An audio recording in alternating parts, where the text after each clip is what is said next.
episode 384. It is our last live episode for a while. We're going to be going to pre-recorded starting next Saturday. You'll still have an episode every week, but we'll be going to pre-recorded. So it's be interesting times ahead. But of course, for the last live episode, been talking back and forth. Wanted to get someone special on. Our guest tonight is Jason Schreier.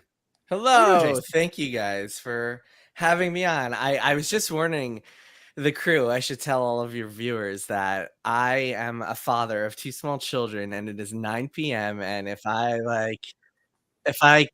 fall asleep, oops, sorry, something just like, if I fall asleep at like 10 o'clock while we're recording this, don't blame me, just enjoy, just like laugh, and you might see my box just disappear at some point. I don't know. You never know. It's anything can happen. It's live.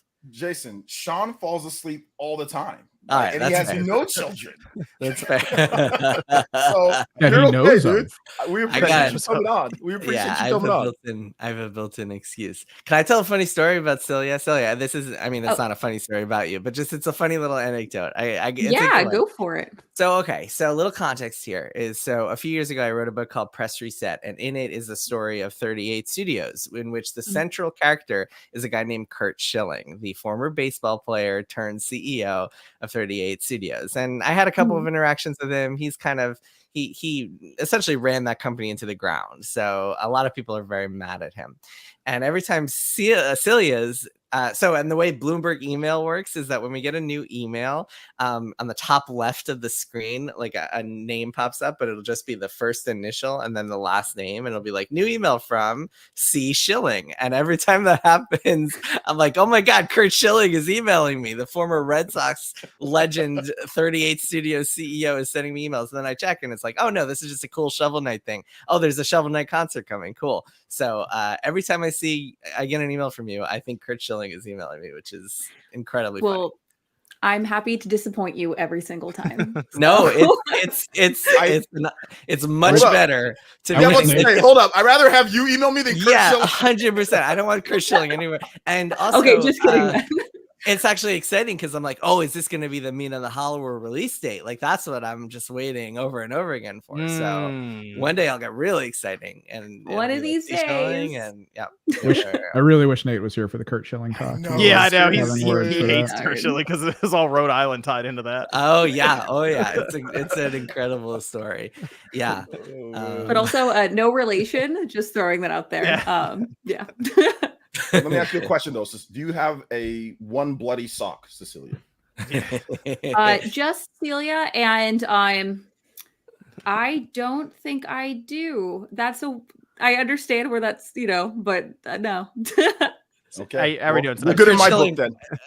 Curt Schilling also has Nazi paraphernalia, so he has like a collection also of Jewish. No, yeah. I think I'm the opposite. We're on the yes, he is.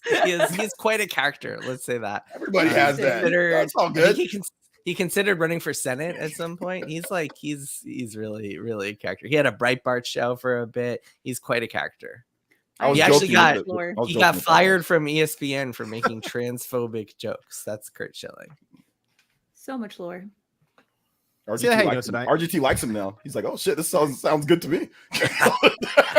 Jesus fuck, man. What the fuck did I do? I'm sitting over here eating my fucking carrots. What are you talking about, dude? Hogan and Schilling are like best friends, dude. What are you talking about? Now you like him, right? That doesn't work for me, brother. Don't get me started on Hulk Hogan, man. No, let's not. He will in a minute. We don't want to. We can't go off the rails 5 minutes into this show. Let's not, please. How are you doing tonight, Celia? I'm doing pretty good. Excited to hang out with you guys. I finally had a free Saturday on the last Saturday, which I think is funny. It works out. We of course have Evan. Yep. Evan with us preparing some massive 12-layer video for Warhammer, but yeah, I got the set behind me that I got to take pictures and video of. Too much to do. Forward to that. You got Sean here. RGT says, buy my book. How you doing? Doing good. Eating some carrots, watching some wrestling. Okay. And we have OJ, of course, holding up the pre-show. How we doing, OJ? I'm doing good. And I do not have Nazi memorabilia. I'm just letting you guys know I do not at all. I promise. No, Allegedly. I promise I don't. Well, we had actually a pretty busy week. Of course, heading into Tokyo Game Show, we had Microsoft with their stream. Sony had a State of Play. We also had some releases with Zelda and Metaphor with their demo. So a lot to go over there. And of course, Ubisoft is they're going through some stuff right now. They even pushed Assassin's Creed Shadows into next year, and based on the releases around it now, it doesn't look like it's going to help things much, but we'll see. I do want to go over though to Jason. Of course, Jason, people were asking in the chat, who are you exactly? So for those who don't know, I feel like it'd be good for you to introduce yourself. Obviously, you're reporter at Bloomberg, but anything else you want to throw in there for the people here? I am, my name is Jason. I'm a New York Jets fan. I have 2 small children. I'm a parent. I'm a father and a husband. And the other stuff is, I'm a reporter at Bloomberg. I cover the video game industry. And I'm here to talk about this new book I got coming out, just like RGT. Buy my book, buy my book. Simpsons, it's like Jay Sherman of The Simpsons. Buy my book, buy my book. So I got this new book coming out. It's called Play Nice: The Rise, Fall, and Future of Blizzard Entertainment. It's about the 33-year history of Blizzard, company behind Warcraft and StarCraft and Diablo and Overwatch and Hearthstone, which is like, even just saying that out loud, it's the fact that one company is responsible for so many bazillion-dollar franchises is pretty impressive. And it comes out October 8th. I'm really, really excited about it. It's my, I think it's my best book. I think people are really, really going to like it. And I think people will learn a lot about it, about Blizzard, about the video game industry, about like business in general. It's just a fascinating story. Yeah, I had an excerpt that I took a look at, and I was gonna read it out, but I realized a lot of the information, the 33-year saga documented in this book, is based mostly on interviews with more than 350 people, current and former Blizzard employees, current and former Activision employees, and other people in the company's orbit, such as game makers who worked alongside or competed with Blizzard. I have to ask you, how long did that take to do a book like that? Because it's like 300 plus pages. It took me like 3 years to put together. I started a couple of months before publishing my last book. So like March of 2021 is when I started working on this thing. And I mean, it was a lot of conversations with people, a lot of reporting and research. And the thing that I want to emphasize about this book is that, like, I think some people out there might feel like they know some of Blizzard's history, or maybe they have an idea of like all the things that have happened over the years.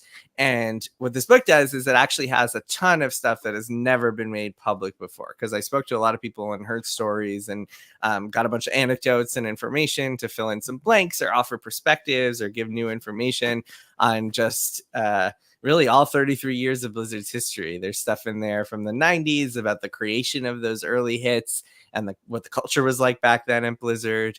God, 90s video game industry is pretty bonkers. There's stuff in there about the making of World of Warcraft, the making of Overwatch, the making of all these games. There's a lot of stuff in there about the battles that Blizzard had with Bobby Kotick and Activision.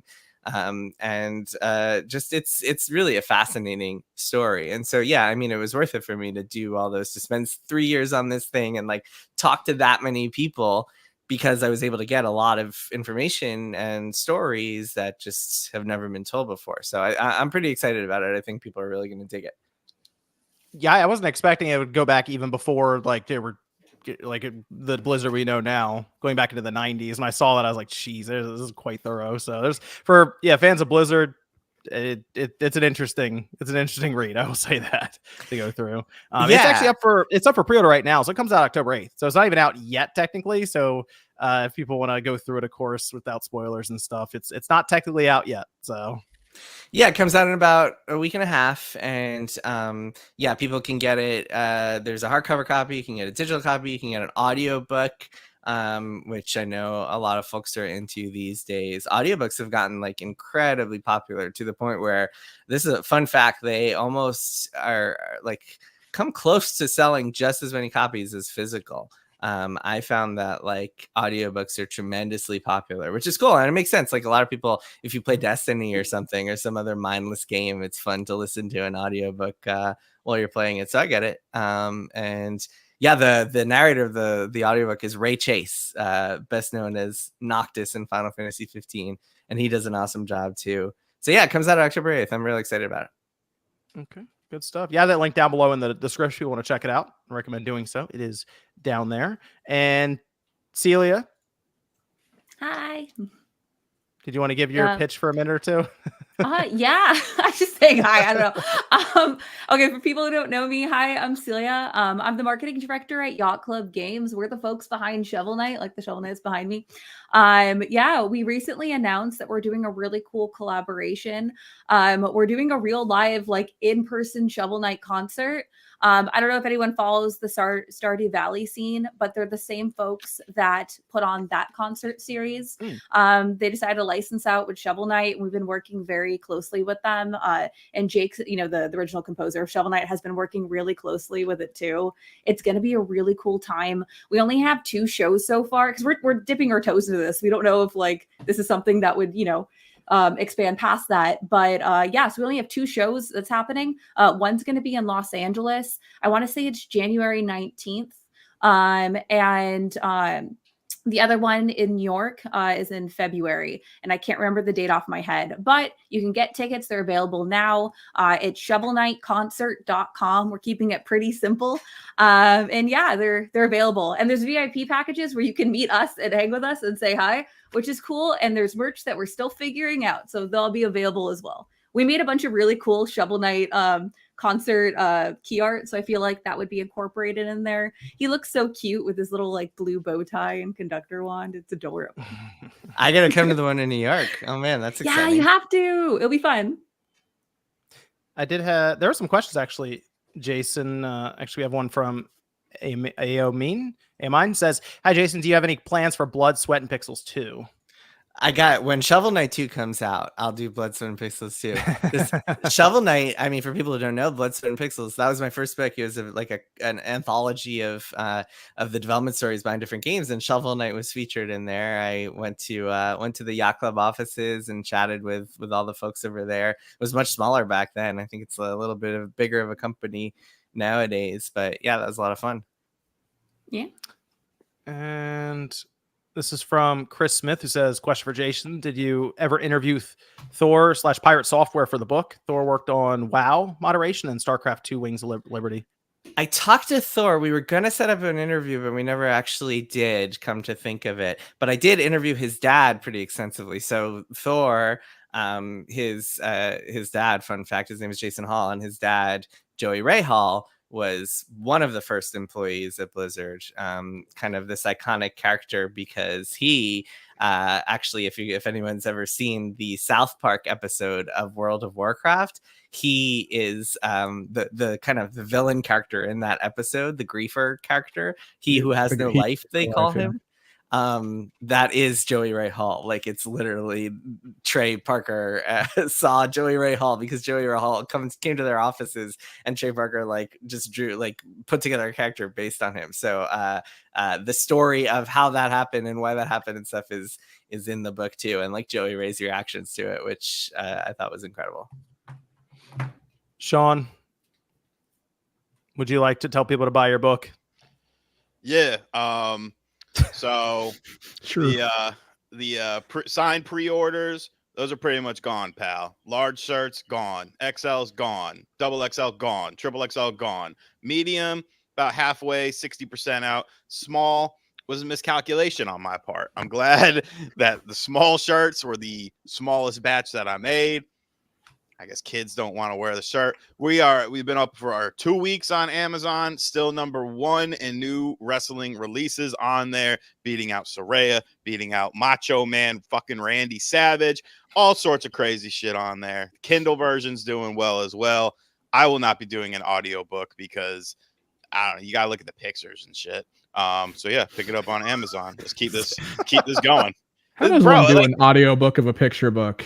Dude, I seriously have had people. No, I mean, there's a lot of writing in it. No, I know, but what do you do? You read the little excerpt and you're like, oh, by the way, there's a picture here of this cover. Yeah, I had people ask me, and I was like, no, I will not. And they were like, why? And I was like, because it's a very visual book. You have to look at the images. Can you describe the picture? I mean, you could, John, but that's. At that, maybe if should I do a Braille version as well? Is that what we're doing here? It's like when Go ahead, subtitles go in a movie go, music is playing. You're like, Yeah, exactly. Go check out Sean's book, The Art of N64 Wrestling Games. Wow. Let's everyone's stuff is linked down below. Jason's his book is there, Celia, with the Shovel Knight concert, and well, Sean's channel's linked down there, so go check out his book there. Listen, guys, I don't have any books or anything. Just come to my stream and donate. All right. There you go. Okay. We'll circle back around during outro. And I'll yell and I yell stupid anime quotes and shit like that. So there you go. So that's all I got. Let's start with Zelda. We're just gonna go to Zelda. Okay, who got a chance to pick up Zelda? Echoes of Wisdom. I did. Celia did. OJ did. Sean did. I don't know if Jason's playing. Okay, he did. Yes, okay, I've been playing it. Okay, good. It is out now. It's a very different kind of Zelda game in this top-down isometric. It's not exactly the action game where you play just as Link the whole way through. And it's definitely a twist on it. So I think I've played about 5 hours now. I've worked through the like two main dungeons so far in it. I'm curious what everyone thinks here on this one, because I feel like there's gonna be a lot of different opinions on this game. Just based on what I've played, but who wanted to go first? Sea Dog, did you pick it up or no? Yeah, I bought it. I actually bought this She posted one. a picture. You guys told me this really never buys anything, and that's why I was like, okay. She bought the game. I mean, she says she bought. Do we see a receipt? The receipt is in the photo. Okay, I'm holding it. It's literally there. Yeah, I got so many tweets of like, oh, you bought the game. For context, I tend to win a lot of things. Or like I have friends that like, handle all the keys and they're like, hey, you want one? But I don't have one at Nintendo, unfortunately. So I have to buy it. You gotta get the hookup. You gotta get that. I know, I need to, and I know who I have to talk to, and I'm just like, I need to make it organic and make friends. Anyways. That was like a mild flex. By the way, I win a lot of things. Okay, do you want to go into the list? Okay, I win. No, because Nate before you won what, the gold VR and the gold PlayStation. He won the Taco Bell PlayStation. PlayStation. Yeah. Yeah. Okay, that beats me. But like, I've acquired So I won my PlayStation 4. I won a Nintendo Switch. I won my Nintendo 64. My Super Nintendo. I can keep on going. I win things too. What? But Nate's Taco Bell version, pretty cool. Anyways, to the game, I'm really enjoying it. I only got to play a couple hours, so I think I am like the newest, I guess with progress wise. But I think it's cute. I did get sad because I was really in the beginning of the game enjoying playing as Link, and then it like switched to Zelda. I'm like, okay, I want to play another Link game. But Link was like super powerful in the beginning too. Yeah, no, I love that. I love being God mode. It's amazing. Yeah. But yeah, I really enjoyed it. I wasn't expecting the because like with these type of games, I tend to try to avoid as many spoilers. Like I won't watch the trailers or I'll skim it and I'll be like, okay, good enough, and that's it. So I was surprised with the whole monster part of the echoes. I wasn't expecting that you could use them to like battle each other, which was giving me Pokemon vibes, and I'm kind of down. They're a little dumb though, so you kind of have to cheese it, but it was fun. But anyways, that's what I think. What do you guys think? Sean, you did a whole video on it. I did. Yeah, tell us. I think there's lots of good things. What the hell is that? Who's booting it up? I think OJ's playing it. I'm not playing it. Do you have an ad that just popped up on your browser, Sean? Like what's? No, it's not me. I have it mine's in the background. But okay. Sean, interesting. Sean, because we heard it. Okay, my bad. All right, so you did a whole video on it, Sean, with your thoughts. I'm curious, when you first went out, did you go to where did you go first? I did. They eventually just say go. There's a couple places you could go. Is it still there? It's not there. No, anymore. you're good now. You're good. Good. Okay. I did Gerudo first. Yeah. Okay. I like the idea. I like the visual style. I think it's very unique. I personally, the inventory management I think is really atrocious.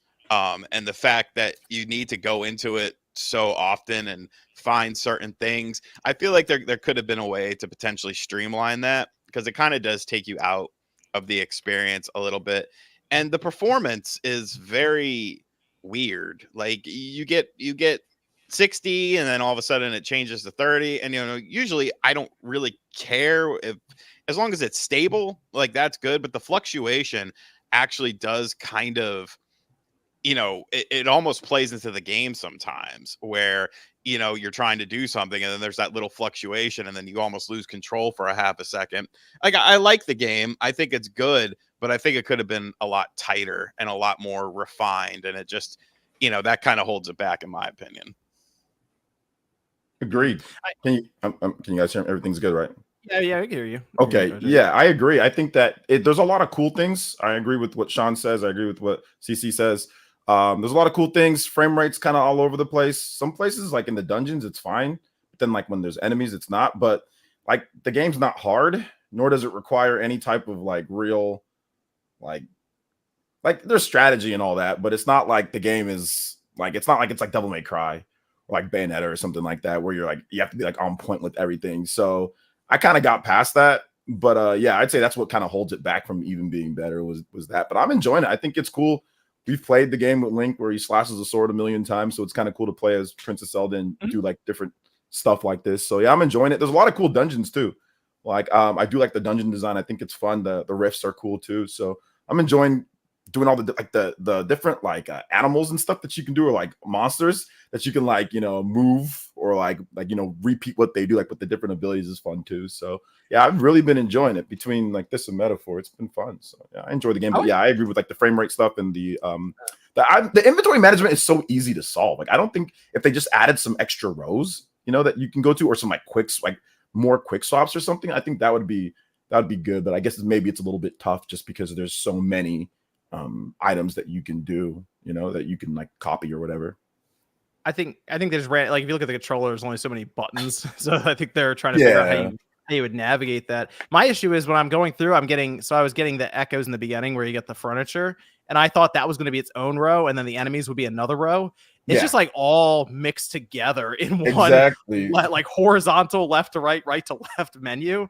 So I constantly, you have to like hold down right on the D-pad and then you just scroll with the right stick, right? You can just hold down L and then you can scroll. Yeah. So there's a way to get to that, and you just kind of scroll and look for what you want. And I've used a couple of the echoes, like the enemies that you basically recruit, but I find myself you get like the big armored guy with the axe, and 9 times out of 10 I'm like, let's just try him first and see what happens. And that's usually it might take a little while, but he'll just take out whoever's in front of me, and then otherwise I'll just completely spam one of the smaller ones like the snakes. And I feel like if you're mentioning is kind of easy, OJ, I kind of wonder if they had like a cooldown mechanic to where if you do that, you get kind of punished for spamming too much. Like there's a bar you fill up or something, like a fatigue meter, just to stop you from then summoning constantly. The way that the game's built, Zelda games aren't really hard just to begin with. So they're just never really that hard, at least compared to like other stuff that's out there. But I have the hero mode, it's available there, and it doesn't prompt you to pick one. You have to go in there and choose it. So a lot of people aren't actually choosing the hero mode, even though it's there. You just got to go. It doesn't tell you, but it's right there. So I actually had to make sure that I chose the hero mode, because I'm like, oh yeah, there's a hero mode in this game. So just keep that in mind if you're gonna get the game. The hero mode, it doesn't prompt it. There's nothing that tells you. You just got to go into the menu and choose it. So yeah, that makes it a little bit better. But it's just still not like, compared to like a lot of the other games out there, it's just not going to be too hard. I mean, there might be some stuff, but for the most part, at least in terms of the base game, I don't know about like post game or any of the other stuff. But yeah, base game probably isn't too bad, like with difficulty. But I mean, at least there's a hero mode in there from the beginning. I mean, at least there's that. So you can't really make too many mistakes, because like it does like double damage or whatever. It does like more damage, and like you get like less heart pickups and stuff. How you feeling about it so far, Jason? Yeah, I'm pretty underwhelmed by the game. I'm up to the Gerudo area. It's only my second. I haven't done the Zora area yet. But I'm pretty underwhelmed. A lot of it is like the mechanical kind of clunkiness of it all. So like typically the rhythm for Zelda games is you see monsters out in the open, and it's kind of fun to just hack them apart with your sword, and it's pretty seamless, and it feels good to like actually make contact and see the graphical effects, like how they flash when you hit them, and it all just feels very smooth. And in this game, because it adds that extra step of like, you see an enemy and you can't just attack them. You have to like go and figure out what you want to summon. And sometimes the dumb AI doesn't work properly, or sometimes or if you're like really sick of dealing with enemies, like summoning monsters, you have to summon a rock and then pick it up and throw it at them. And it makes what should be these kind of like trivial, random little encounters into kind of chores. And that's not super fun. So far I'm a little underwhelmed. I wish there was more. I wish there was less of that, less like random monsters on the overworld, and more just kind of creative puzzle solving, because it feels like this is a smart idea for a mechanic, this idea of echoes where you can just kind of summon anything you see, but like combining that with just kind of standard Zelda gameplay that you would just do with Link doesn't really work. I think like if this was a more puzzle centric game, it would work a lot better, but the action parts of it are just so mediocre that it's really falling flat for me. That said, I'm going to keep playing it. It's a Zelda game. I love Zelda games, and it might turn around for me, but so far not super impressed. I do feel intrigued to keep going through it. And I feel more interested right now with the overworld than I have with some of the dungeons with enemies and stuff. I don't know, something about just like walking around and seeing stuff up on a cliff and trying to figure out if I can get there with stacking 4 beds or a crate or that at least is intriguing to me to try and see if I can. And if you find a cave, or sometimes like there are a few times where I found a window and I'm like, I think I can go through that. And I work my way up there and you can, and it's like a room full of rupees or something. So in that regard, yeah, but what you're mentioning with the combat then being like mixed in, it does kind of slow down, and it seems, like you said, clunky. Having to bring in your menu bar, and then, okay, where's the one that I wanted? Imagine a game like this where it was all exploration and puzzle solving and like playing around with verticality and finding those hidden windows and crevices, and even more elaborate puzzle solving with that, without monsters on the overworld, which just kind of impede your progress and or add all those extra steps of having to conjure things to defeat them. It would be a much better game, I think, at least where I'm at right now. And then when you do turn into a sword fighter, it's like a limited time, so it feels like a chore. It feels like you're being punished for wanting to play the fun way, which is the old Zelda way. And yeah, it's not working for me, unfortunately. I wish there was like no combat in this. You know what's interesting? You mentioned it that way. This would have been, so last generation we had the 3DS and the Wii U. This would have been a 3DS Zelda game kind of idea, right? It wouldn't have been there. Obviously, Breath of the Wild, Tears of the Kingdom, that's the big console Zelda game. This would have been like that experimental, let's put it on the 3DS for $40 game. But it's in this case, it's a fuller price, $60 game on the Switch. I almost wonder if they would have gone that route of less to no combat, but more all puzzle solving, if it were like a $40 3DS game instead. I mean, the split screen and the touchscreen would have kicked ass with the inventory system. That's what I was about to say. Yeah, the touch screen would have fixed one of the major problems with the game, and that it's right there, and you could easily have like a space where you could hotkey stuff, and that way you just tap it if you wanted to do that. No, I think if this was on the 3DS, like obviously performance would be a bit different, graphics would be a bit different, and I do like the art style of the game. I think it looks better than Link's Awakening did. But yeah, no, I think that would have helped quite a bit. Yeah, something else worth noting is that so yeah, obviously this is made by Grezzo, the same team that did the Link's Awakening remake.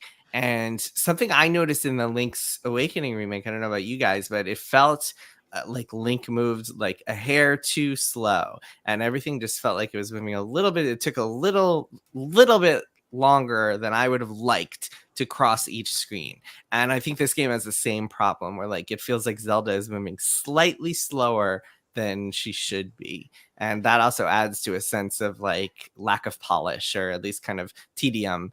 But combined with the combat problems I mentioned earlier, it just doesn't. It's frustrating me more than it's I'm not enjoying it quite as much as I can. And then it doesn't help also that I have a review code for Metaphor, which I can't really get into. But now that everybody's played the demo and you can see how cool it is, I mean that game is stealing a lot of my attention. So that definitely detracts from the Zelda experience too. It's interesting you mentioned Metaphor, because I did want to get some of your guys' thoughts on that who've played the demo. So that's like the opening.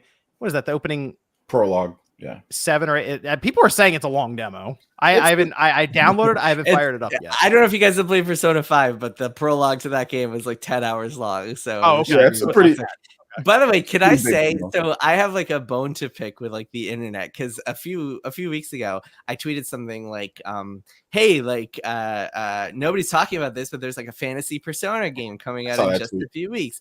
And a bunch of people with like their fucking anime avatars were like, oh, how dare you call it Persona? Like, this is a totally new thing. It's more like Shin Megami Tensei. And now that everyone's played the demo and you can see it is literally fantasy Persona, like all these people who are going after me, I expect apologies from each and every one of them, because this game is, I played like 30 hours of this game now. It is literally fantasy Persona with like a couple of differents in how instead of collecting you're not going to Persona, get them, though, Jason. You know you're not going to get them. You know why you're not going to get them? Never. Because one, they're not going to, but two, because the archetype system is so different from what some of these hardcore Persona guys are looking for. I love SMT and Persona are like right up. Those are like, and Xenoblade are like my favorite RPGs. And the aspect of actually getting the Personas in there feels different enough, at least for me. And for, I think a lot of people that were attacking you, I actually made a video off of what you said. Not that I disagree with you. I just said, hey, that's a good way of talking about it, so people know about the game. Just say, hey, a fantasy Persona. And many people are going to feel that the game is very similar to Persona, or there's so many aspects, right? Like the whole calendar system, obviously like the awakenings are just like how you awaken in Persona, like you're, so there's so many things that are similar. But I think that because of the archetype system, they're gonna be like, no, that's different enough, Nah, dude. The more you play, the more you realize that the archetypes are essentially Personas. The only big difference is that your main character can't just switch between a bunch of them at will, and everybody is just kind of attached to the one they have in combat, so you can't switch it out. But the archetypes are essentially Personas, to the point where like each one is linked to a different social link, the way that Persona types are each linked to a different social link. Your rhythm of the calendar, you spend your days doing things, or you can go to a dungeon. You have to complete the dungeon by a certain deadline, and there are new ones each month or so. It is exactly the same as Persona 5, just with like a new coat of paint. And then the real difference in the archetype system is just that the upgrading the archetypes works a little bit differently than like upgrading Personas did. But essentially they're the same. They learn skills in the same pace as Personas did. They are, but like, other than a few maybe aesthetic or minor differences, they are mechanically the same. I think one of the big things, especially like with Persona, right? Persona there's how many? There's like hundreds, right, of Personas. I know SMT5 has like hundreds. I mean, obviously, there's not hundreds of archetypes, right? So I'm interested. There are a lot. I'll say there's a lot. I think there's 40 plus the upgrade. Like you can upgrade, or you can. Well, that's the thing. The upgrades, upgrades like give you new ones, and so. So then there's probably like 80. There's a lot. There's a lot of them, but they go off the base one Personas. Obviously, they're building off of 30 years, right, or 20 something 30. Persona's been around for a long time, right? Yeah. So and they use the same demons, like, and then they add new ones each time, so they have way more to play with. Whereas this game, I guess, you obviously, I mean, the archetypes, they're not going to have as many, but like you're saying, there's a lot. There's like, you can upgrade them, you can do a lot differences with them. But yeah, fantasy Persona's fine, man. I mean, like, even if you feel differently or there's a different opinion, like Persona's incredible. Like Persona 5 is like one of the greatest rated games of all time. It's awesome. It's one of my well, that's games, the thing. It's like, yeah. I was so psyched to be like, holy crap, it's Persona 5, a brand new like Persona game with a fantasy like trappings. It's awesome. I mean, again, I shouldn't really get too much into it for another couple of weeks, and then I'll be talking all about it on whatever the embargo lifts, like mid-October, like closer to the release date. But talk about anything that you can, the demo, just talk about anything that you can right. And just seeing the demo, I mean, it's friggin' rad. So yeah, I mean, when I say fantasy Persona, I mean that in the most complimentary way possible. Like, that is, fantasy Persona is like my dream game. I played the shit out. I played Persona 5 in its entirety twice. That's how much I love that game. That game is 4,000 hours long, and I played it all twice. So Metaphor is up my alley. My dumbass played it like 3 times. You beat me. I'm an idiot. By the time I thought I hated Persona, by the time I was done with the third time, I was like, dude, I think I hate this game. Nice. No, what do you think, Jason? Real quick, one more thing. Sorry, CC. What do you think about the like the start, like, you know how it has like the action, combat starting out. I think that's a pretty cool way to kind of get into combat. So how do you feel about that? Yeah, it's cool. I mean, it feels, again, I don't want to like hammer the same point, but it feels actually kind of similar to in Persona 5, how like if you sneak up on an enemy and attack them by surprise, you get an advantage in combat. This is the same thing, except it's a little bit more real time. So you have to like hit an enemy several times, knock out their kind of energy bar. And if you don't, if they hit you first, then they take you by surprise, in the same way that like in Persona 5, if you got caught by a guard and they saw you first, then you would get a disadvantage and they would get to attack you first. And that makes a humongous difference in battles. It like essentially can mean the difference between getting a game over and beating an encounter. So it's cool. I mean, it can get a little clunky sometimes because you're like doing all this real-time combat and you have to like dodge and slash and stuff. But yeah, I mean, I'm glad that people get to play the demo and check it out because yeah, I think it's super cool. I didn't try it on the Steam Deck, right? I don't know if anyone had any performance metrics on that, because that's good. I assume a lot of people are going to look at that Steam Deck and wonder if they can play it on that. I do. Oh yeah, let me say something. So I played it on my PC. Again, this is a review code, but like I think people are having this problem with the demo too, and so this is a helpful PSA. If you're playing it on PC, for some reason when I opened it up, it was running at 10 frames per second. I was like, what the hell is going on? Like, why? I have a 4070 Ti. Like, why is this doing this? And then I figured out after some back and forth with like Atlas PR people that for some reason it was using my like integrated graphics card or integrated graphics instead of the actual graphics card. And I had to like go into my Windows settings and manually change it to open up with my dedicated GPU. So if anyone out there is playing on PC and finds that it's super choppy for no reason, and this applies to the demo or the final game when it comes out, go to your Windows settings and graphics settings and make it so you force Metaphor to run on your GPU, and that should fix the problem. It's never happened to me on any other game, but for some reason I had to just manually force it on this one. Sounds about right. So the game is out October 11th. There's an update too. PC people, I did a video covering it today.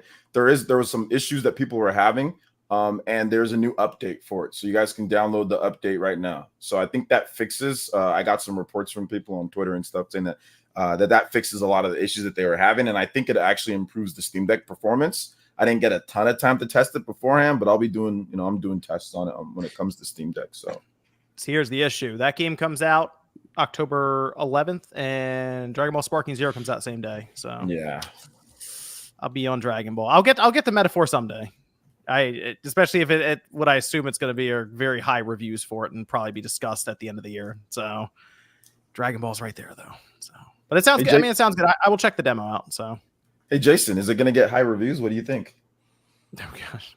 I don't want to get an angry email from PR. No, I'm just asking your opinion. If you think this is just opinion. It's not like you're saying what you're going to give. I'm just asking you, do you think that it has a chance? It's hypothetical. This is not an actual hypothetically. I think Persona 5 got pretty good reviews, so I suspect that this will as well. I think that like the performance issues that some people are seeing with the demo, I'm sure that'll be part of the conversation, and it's very long, so who knows if it like tapers off towards the end. In fact, Persona 5 kind of dragged towards the end. It was definitely like one dungeon too long, I would say. You didn't really need the addition of Haru and like her whole dungeon that could have been cut from the game. So like it's possible that this has the same issue. So it's hard to say. But yeah, I mean, I think generally you'll get good reviews. I also think this is a game that like you're going to be playing for 3 months after it launches, so like there's no reason to just rush into it. If you want to do some Dragon Ball first, you got plenty of time for Metaphor, the same way with Persona. And then the other thing is that like this is Atlas, and they have this recent history of just releasing like definitive editions of their games a year or two after releasing the game. So I'm sure some people will wait for that, the Metaphor like simile edition or whatever it is. Metaphor. I don't know. They reload. They have portable.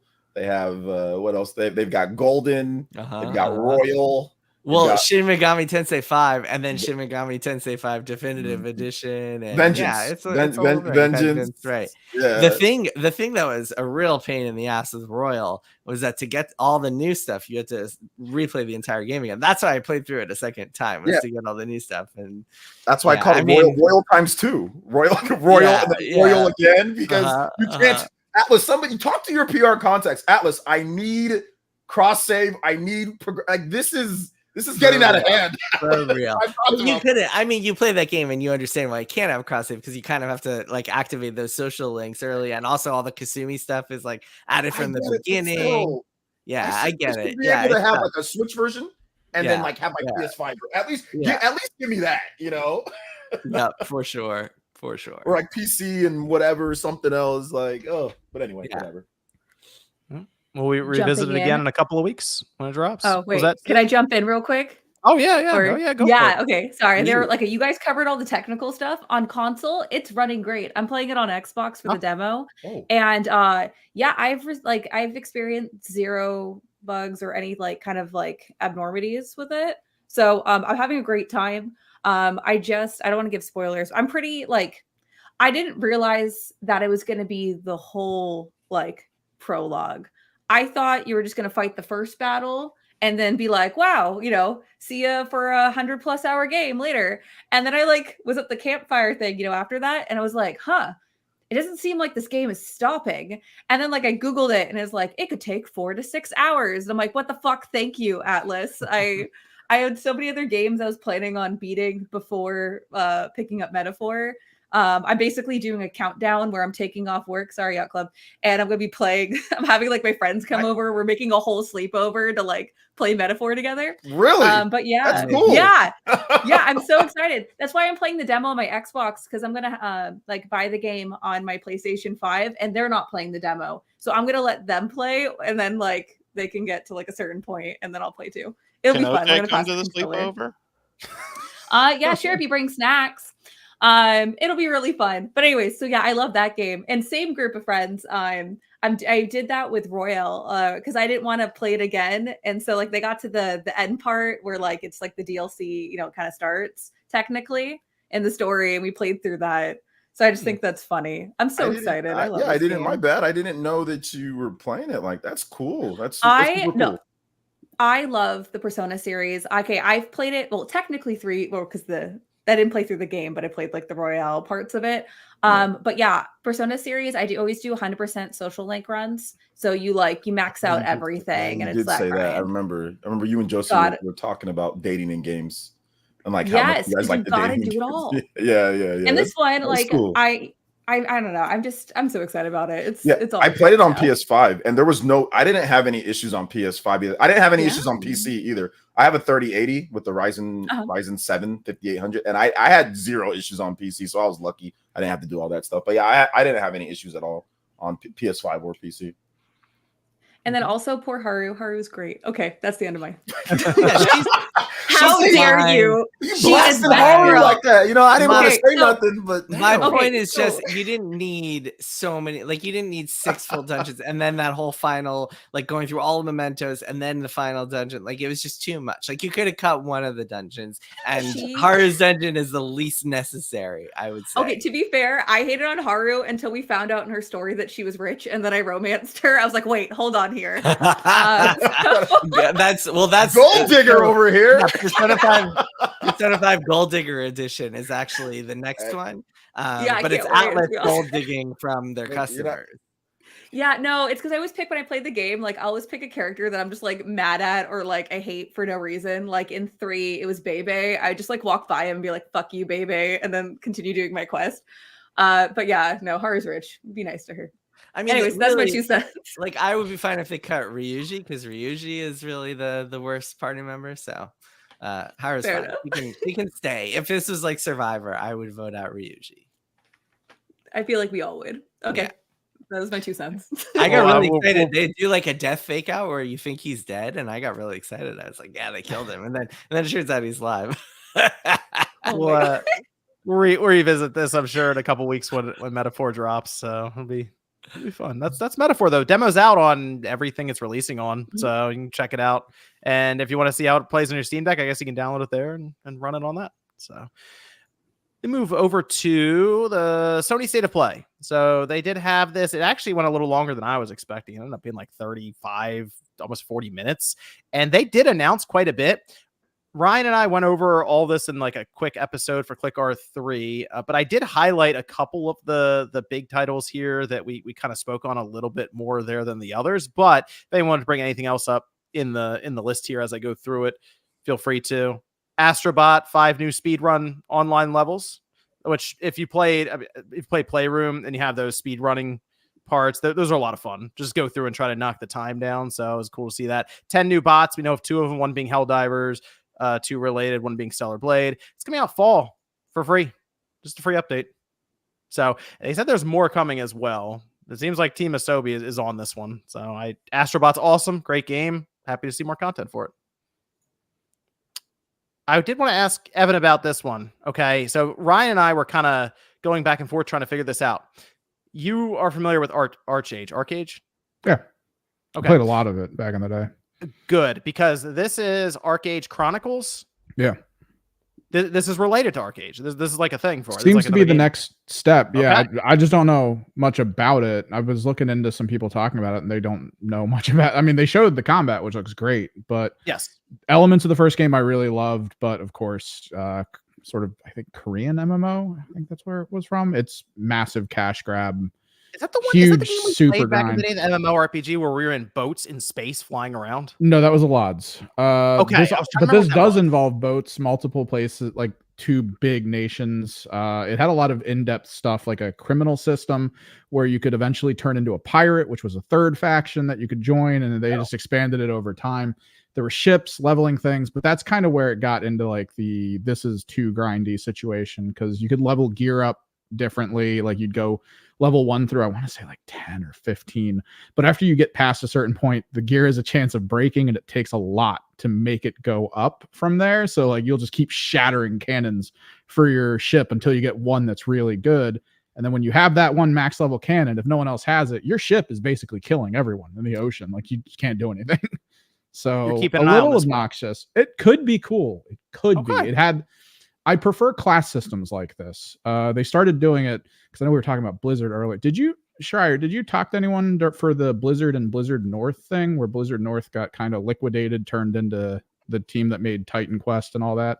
Oh yeah, I spoke to David Brevik, who was the president of Blizzard North, and a bunch of other folks over there. And I have a couple of chapters about what happened. I have the whole story about how there were kind of 2 implosions at Blizzard North. Yeah. Blizzard North, of course, the company that made Diablo that was absorbed into Blizzard. And so there were 2 implosions. One was 2003 when the founders and the bosses all resigned, but didn't think they were resigning. They actually thought they were bluffing, and then suddenly their corporate parents accepted their resignations and they were all asked to leave. And then the second implosion was 2 years later when Blizzard shut down Blizzard North and said, hey, if you want to keep working on Diablo games, you got to come move to Irvine, 400 miles south. So yeah, got the whole saga in there, which is a lot of twists and turns. Because the people that branched off that made Titan Quest made probably my favorite class system in any game, which is to pick multiple classes over time and merge them all. Yeah, well, so those people, they actually went off to do Hellgate London. Titan Quest is another studio. Yeah, and then I think Titan was and still then some of them, Torchlight. They did Torchlight eventually, and I think the last guy I know is doing Grim Dawn. It's Crate Games. It's like one guy who was like a former dev or something, which is pretty cool. But yeah, so Arcade's great mechanically. It's just it needs to be in the hands of someone who's not like, how can I make $1,000 off of one person in one day? That's it. That's all they need. Well, maybe Chronicles will be the one. So Evan's going to keep tabs on this for us. All right. I highlighted Pal World for no other reason than it's just incredibly awkward right now to have that there. It was an immediate drop on the PlayStation, so it was just available right away. But that strange stuff to be there with that, and then Nintendo's like waiting in the wings with their lawyers. So, but hey, there it is. It's on PS5. Sure, it's doing just fine there. So, Lunar Remastered Collection, spring 2025 on that one. Apparently, there's going to be there's talk about a physical copy for this game as well, this collection. The Lunar 1 and 2 are there. I was always a Final Fantasy guy back in the day. I didn't get super into Lunar, so I am actually very curious to pick this. I'm interested to pick this one up. Those games rule. I can vouch for the Lunar games. I played those when they came out on the PS1, which itself was a remaster. Those games have been remastered a bazillion times. Originally came out on the Sega something. I think it was Saturn. No, one of the Sega Sega CD. Sega CD. Yeah, that's what it was. And then remastered for the PlayStation 1, and those versions ruled. Those two games, they're kind of like quintessential JRPGs. Like, you gotta party of characters, travel the world, kill some dragons. Really good story, really good music, really incredible music in those games. And yeah, they're awesome. I'm very excited for them. I'm very curious to see what they do with the translation, because the Working Designs translation from the 90s is a little. It's got some stuff that hasn't aged well. Jokes about like Bill Clinton and like some slurs that they use that I think people might not love today. Interesting. Okay. Oh, Sean, you were on board with this too. This is like one of your favorite announcements from the State of Play. Yeah, it was good. It was kind of surprising. I think we all know who's going to be doing the physical. Yeah, so that'll Limited be something. run. But no, Be a good one for limited run. 2027. Yeah, the reason I say that is because if you look at the original Lunar releases on my housemate had them, and like he had the cloth map and all this shit. So I could totally see them doing. Okay. Obviously, what? You keep cutting in and out. Why are you trying to stop me from talking? I think you're stopping yourself from talking. I Hello? was filling dead air for you. It's helping you. Fuck out. you. Just jumping out on All right, this. go. Oh, sorry. Or Sean, are you still I'm talking? done. Okay. No, I'm done. We don't have to silence you. It's okay. Like, you can keep on going. Go on. He might be saying stuff now for Okay. all we know. Just go ahead. Yeah, anyways, that was my breakout for the State of Play. I never got a chance to play the Lunar series, but it always looked so freaking cool. And like, I don't know, I love anime and I'm a weeb. And so like that style, just everything about it just clicks in my brain like so well. So yeah, I'll be definitely picking that up. That's next year we're gonna get the Lunar games. Us weebs are in luck. We're gonna get the Lunar games. You're gonna get a Sweet Coding collection, probably a Final Fantasy Tactics remaster. Like all of the PS1 JRPGs are just gonna, like, all of the industry's woes are gonna be solved by PS1 JRPGs. That's what we're headed towards. Can't wait. There's this cool game. I don't know if it's gonna come out next year, but I think it's called Threads of Time. It's like Chrono Trigger, and it looks Unreal Engine 5. That was at the Xbox show, yeah. And it looks incredible. Oh my gosh, it looks so good. So hopefully that comes out next year. I don't know if it will though. They don't got any release date or anything, but that looks awesome. We also had Dragon Age Veilguard was shown again. This was shown for a little while, probably a little longer than it needed to be. I guess they wanted to show the full battle and stuff with the dragon, but that was a moment where I noted that it just kind of dragging on a little bit. I mean, people seem pretty high on Dragon Age. People did previews for it, but it's one of those situations where I'm kind of ready to already pick it up and move on. So I think EA really needs that game to be a hit, or at least BioWare does. So you can see why they have a huge marketing budget for getting it on these things in a big way. I moved over to Legacy of Kain Soul Reaver 1 and 2 remastered. It's funny because this was definitely leaked at San Diego Comic-Con, and I guess somebody really did accidentally put the logo out early.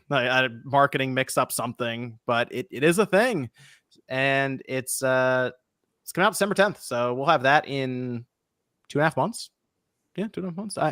I'm really curious about the controls. That was the big hang up. If you've played it now, if you play it on like the PS2, it's not great. No, really, I played it on the fucking Evercade and I was fine. I mean, yeah, it's a little dated, but there are way worse examples of games from that era that feel clunkier than that does. That actually feels pretty good.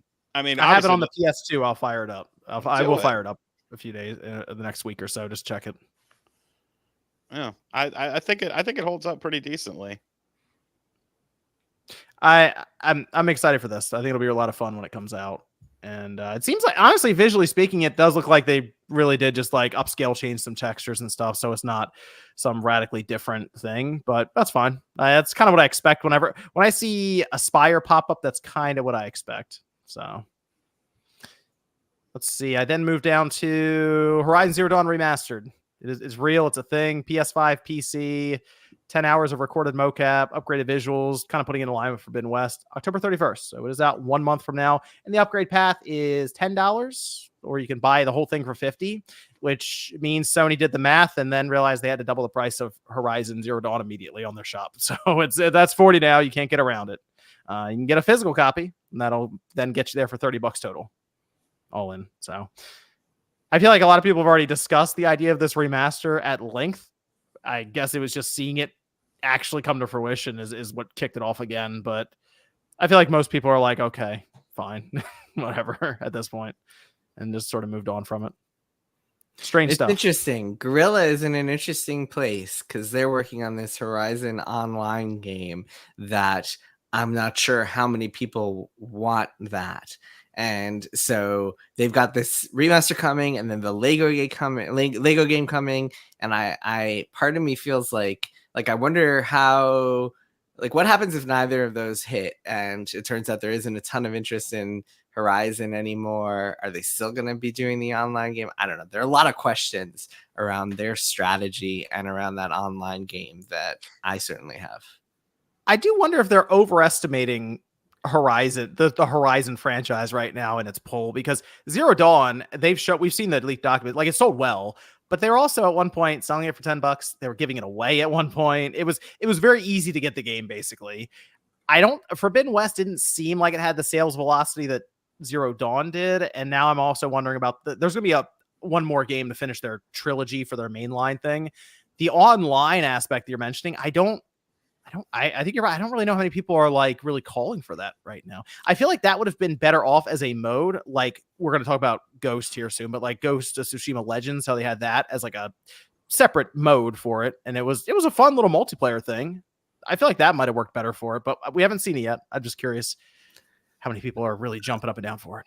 And their plan, I mean, Horizon Online is their next project, not whatever the third single player game looks like. So that one might be a ways off. Okay. Yeah, I mean, Maybe you guys again. like Sony's, like PlayStation's like live service initiative was no joke. Everybody was like, it's live service games all around, and Horizon is one of the few ones that hasn't been canceled or hasn't come out and flopped the way Concord did. And so, yeah, a lot of questions there, but a lot of people are working on that online project. I feel like if you want a game greenlit with Herman Hulst, you just put Horizon on the front and just like, I want to do this city sim builder in Horizon's universe. How do we can't say I'm a fan of that strategy. I mean, listen, the live service stuff, we've beat it over the head, right, over and over, but I can't say that I'm a fan of the stuff that's been happening, you know, like the live service push. Concord, obviously big flop right there.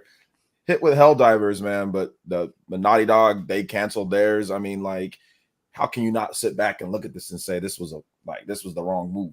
Anytime I mention Sony Japan, people say, "Oh, they didn't sell games." Okay, well, Concord ain't selling shit either. Like, they shut that down after a week. So, I mean, like, we're allowed to say, like, yo, we don't think that this live service stuff is working out, right? I think that's fair to say that, but hopefully there's some other good stuff too. I mean, we got to see what Sony Santa Monica is working on. Hopefully there's some like regular single player stuff. I mean, we got Ghost, so that's awesome too, right? So that's good. But I don't think this live service stuff, it ain't working. So I'm guessing they're canceling and they're changing things around. But they feel that Horizon's big enough to keep that going. But we'll see. I don't know how Horizon Forbidden West did. I think it's sold like 8 million or something like that, 8 to 9, which is then they good. put it on PlayStation Plus, and apparently it hurt them so to do that. Which, all right, but I like Forbidden West. I like Zero Dawn. Whenever I talk to people about it, I never really find many people. Maybe Ryan is one who is like, yeah, I really enjoy Horizon. Most people are like, that's people fine. online. Cool. People online, That's they good. ruin the game. You know why? Because they show those stupid clips of Aloy running in circles and say, "Look at this combat." Those are the people that I'm telling you. Those are the people that ruin it. People that show like those the damn world. clips of the gameplay. I think there's something too, which we're going to get into actually here in a minute. I think there is something to having games that jump around in a timeline or a world, so you get different characters introduced, and you don't follow the same character through 3 different games back to back to back. I think there is something to that, and actually that brings us to I will mention this. For PlayStation Plus, we have WWE 2K24, Doki Doki Literature Club, Dead Space, and then for the classics, we have Legacy of Kain, and we have Dino Crisis going in. And I feel like that's going to be earlier than usual for those classics. I think those classics going in next to the essentials, basically the way they were talking about it. So Dino Crisis going in. There you go. People have been calling for it. Sean, you get your Dino Crisis. You happy now? No. Okay, good. Why would I be happy? It's the same game. But upscaled. Wow, because Duck Station hasn't done that already for me. Well, you also got Doki Doki Literature Club, Sean. So Go to hell. actually, hold on. Don't go anywhere, Sean. I got a question for you anyway, because the next reveal was now the Ghost series. Sean decided it was time to finally play greatness, and he fired up Ghost Tsushima. I did. First time. I couldn't believe it. Like, out of nowhere, you're just like, yeah, I started Ghost Tsushima. Yeah, well, I never played it before. It came out, on the tail end of the PS4. Yep. I didn't have a lot of time to play it when it first came out, and then, life goes on. But yeah, I decided to play it. I'm about 3 or 4 hours into it. I like it. I like it more than I thought I was going to like it so far. I didn't like the slight spoilers, but it happens very early in the game. I don't like that whole, oh, look, you got an unbeatable fight, because I'm sitting there stressing, trying to parry at correct times and shit. And then I die, and I'm like, motherfucker. And then it's like, oh, here's the story progressing. I'm like, go to fucking hell. That's such a it's a mechanic that worked like during the 16-bit era. Leave that back there. But no, I feel like that's just a video game trope that's continued on. Like I feel like I've seen that multiple times. Yeah, but there's ways to do it where you can win the fight, but then cutscene into losing, and you're like, okay. Yeah. Mention this real quick. Kojima Productions is live streaming, and there's like a boy band dancing and singing on stage. It's hilarious. Didn't anyone else think you're ordering from a Taco Bell drive-thru? Like, what's happening? It's like there's like a boy band. They're like dancing and singing on stage. I just want to. We couldn't hear the first part. It sounded like you were underwater. Who, me? Yeah. What did you say? What was the first part you said? Why the hell's my mic all messed up? Oh, Kojima. Kojima. Kojima. Why are you asking why about anything Kojima does? I just thought it was funny. Random just but accept funny. it exists. Witness it. Random but funny. So I mean, just saying, it's random but funny. There's a boy band. That's too bad for people decided to stream that thing with them. Yeah, there's a boy band singing on stage right now, so that's pretty cool. I like how they always tell you, hey, you're good to co-stream, and then they put some kind of licensed music in there and then copyright strike you 18 times. But is Jeff up there singing or no? He's in the front row, and he's like he threw something on stage. I don't know if it was his undergarments or something.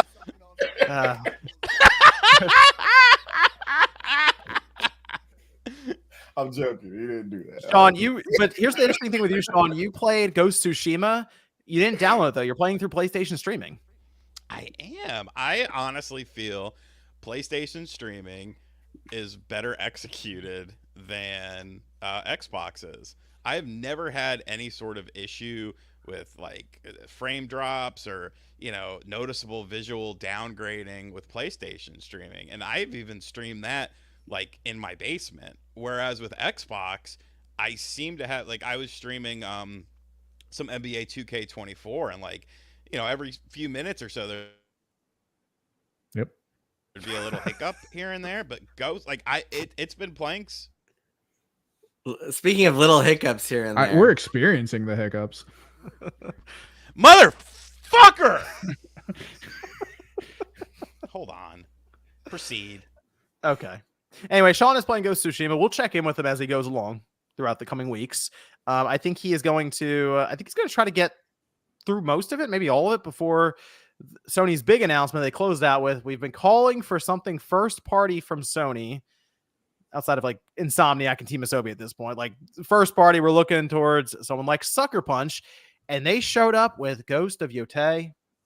And This is interesting. So Ghost of Yotei gets shown.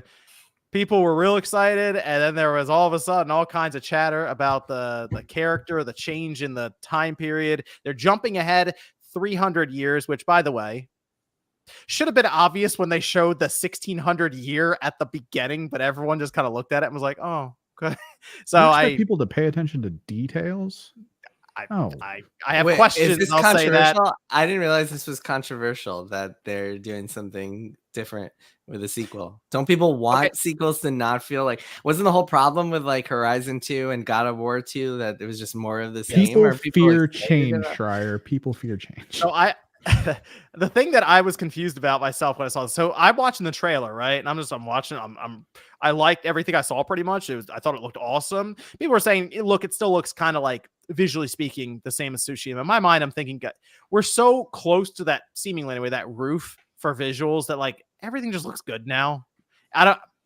They say it's built from the ground up for the PS5, and we're watching this thing through the compressed YouTube stream, and we're just going to have this issue from now on to where you got to have it in front of you on your OLED screen and all that at this point, right? People are off of a YouTube video. I mean, come on. But and like once it's going to be 60 frames default, probably from the beginning. I'll have a performance mode, I'm sure. Yeah. Yeah. Ghost was 30 frames on PS4 until we got that 60 frames update. I think, was it PS4 Pro or was it PS5? One of those two. There was 60 frames. But like, yeah, the graphics it's like law of diminishing returns, which is factual. And then it's also, do you want like, the performance too, right? Do you want the 60 frames? Like you gotta, can't look like the greatest game ever, and be like that big of an open world. We don't know how big the game is either, right? We don't know how much bigger it is than right. I think they try to show a scale by showing the landscape, the big mountains and stuff in front of you. So they're trying to give you an idea, I feel like. And then they show the character is Atsu, I believe her name is. And so we do not have Jin Sakai as the main character, and that seemed to throw people off. And as you mentioned, Jason, the issue we ran into with some of these games like God of War to God of War Ragnarok, which I like both of those games, but you mentioned you kind of have like this, it's like a continuation. And that's when you hear people talk about this feels like expanded content, DLC, stuff like that. You want to have some kind of way to shake things up while still sticking true to the formula, kind of. I think this makes a ton of sense. You jump ahead 300 years, you still have the legend of the ghost influencing people in the future, and you have an entire new take on a character that I feel like is probably going to have, let's face it, looking at it, probably a revenge arc of some kind, and they turn to the ghost, the legend of the ghost, they end up with the mask, and then they, I'm sure, do all kinds of stuff, maybe against Honor, who knows. They talk about like Ronin's tracking her now, and there's so many interesting ways I feel like they can go with this. But a lot of the discourse I've seen is that the character has shifted completely away from Jin Sakai. And I just don't get it. It seems way more interesting to me because, to be honest, Jin Sakai really was not that kind of a main character. Yeah, who out there is like standing for Jin Sakai? Like, are there Jin Sakai like cosplayers? Yeah. And like, I'm just gonna say, I saw some videos. People were real serious about it, and then they mispronounced Jin Sakai's name. That's all I'm saying. It's so people just complain. I didn't even realize there was controversy. I just thought it looked cool, and from what I saw, people were just hyped about getting a new Ghost game. So yeah, I don't know. I'm glad that I've tuned out that part of the internet that just gets mad about everything. And I'm also sure that like people are mad because it's a woman protagonist, and gamers on the internet get mad that they have to play as a woman, and it's not even worth talking about those people, I think. It's a combination. It's the grift bait. It's the all sort. It's the I can make money off of complaining. I didn't play the first game, but that's the key. I'm gonna complain about this. It's the same nonsense of people who won't show save files, won't show that they even know about it, but want to talk. Right. So it's the same. It's the same. We all know who it is. So it's the same people, and it's bullshit. It's complete bullshit. Dude, we get games where you change characters all the time. Sucker Punch has done this before. They did it with the DLC. If you look at what was it? Infamous. Okay, Infamous. There's that. First Light. Yeah, and then the First Light thing. It's a female character, so it's not like. And Jin's not. It's not like this dude's been around for like 5 games, or he's been around like where are all these people? We had the DLC with the Iki Island.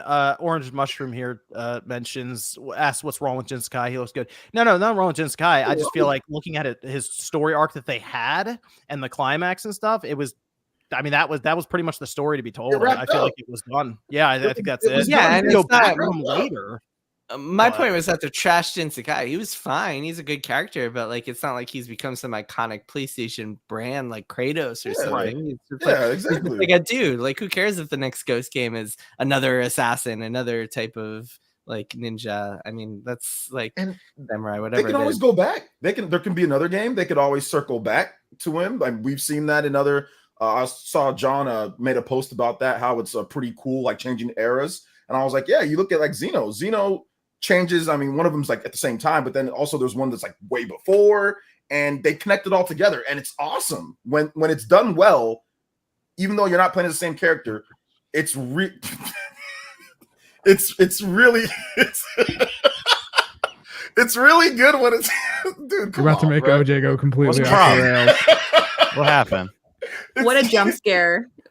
Well, my camera is not working with StreamYards. I even went into fucking all the settings and stuff, and it's even worse than it normally Hey, listen, is. Jin is cool, Mil. Jin's cool, but like his story wraps up, man. There ain't nothing to be upset about. The girl playing it, like we got to worry about the game. When we get back to talking about the actual game, can we get back to that instead of just saying every single little thing that's on the outside?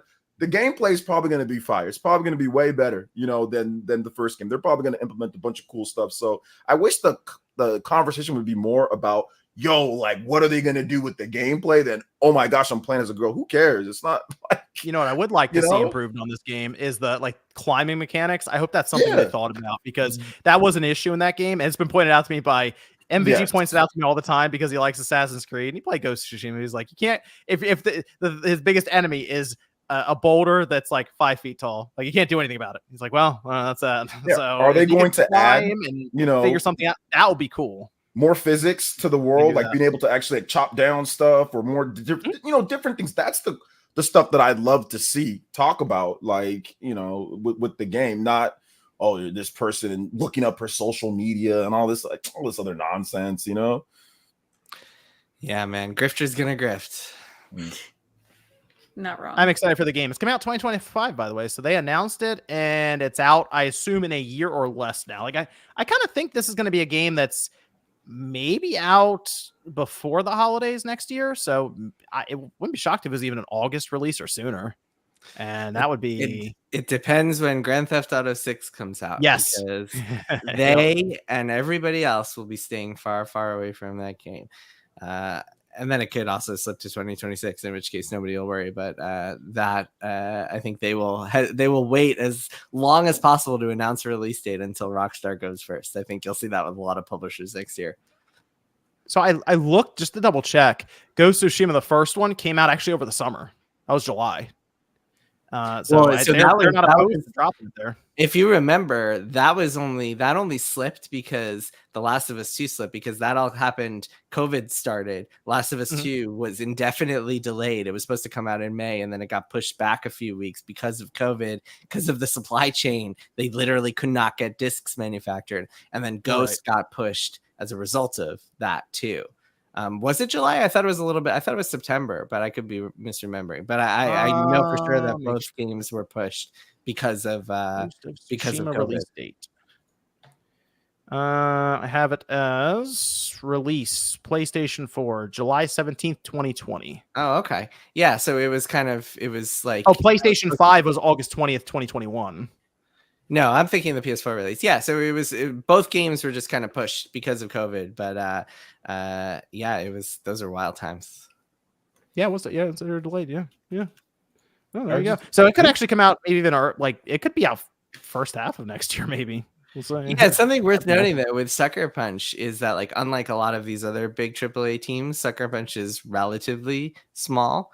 I think they're only around 100 people, maybe a little more, maybe a little less. I'm not 100% sure, but compared to other companies like Santa Monica, like Naughty Dog, like Insomniac, much, much smaller than the others, which I think has its pros and has its cons.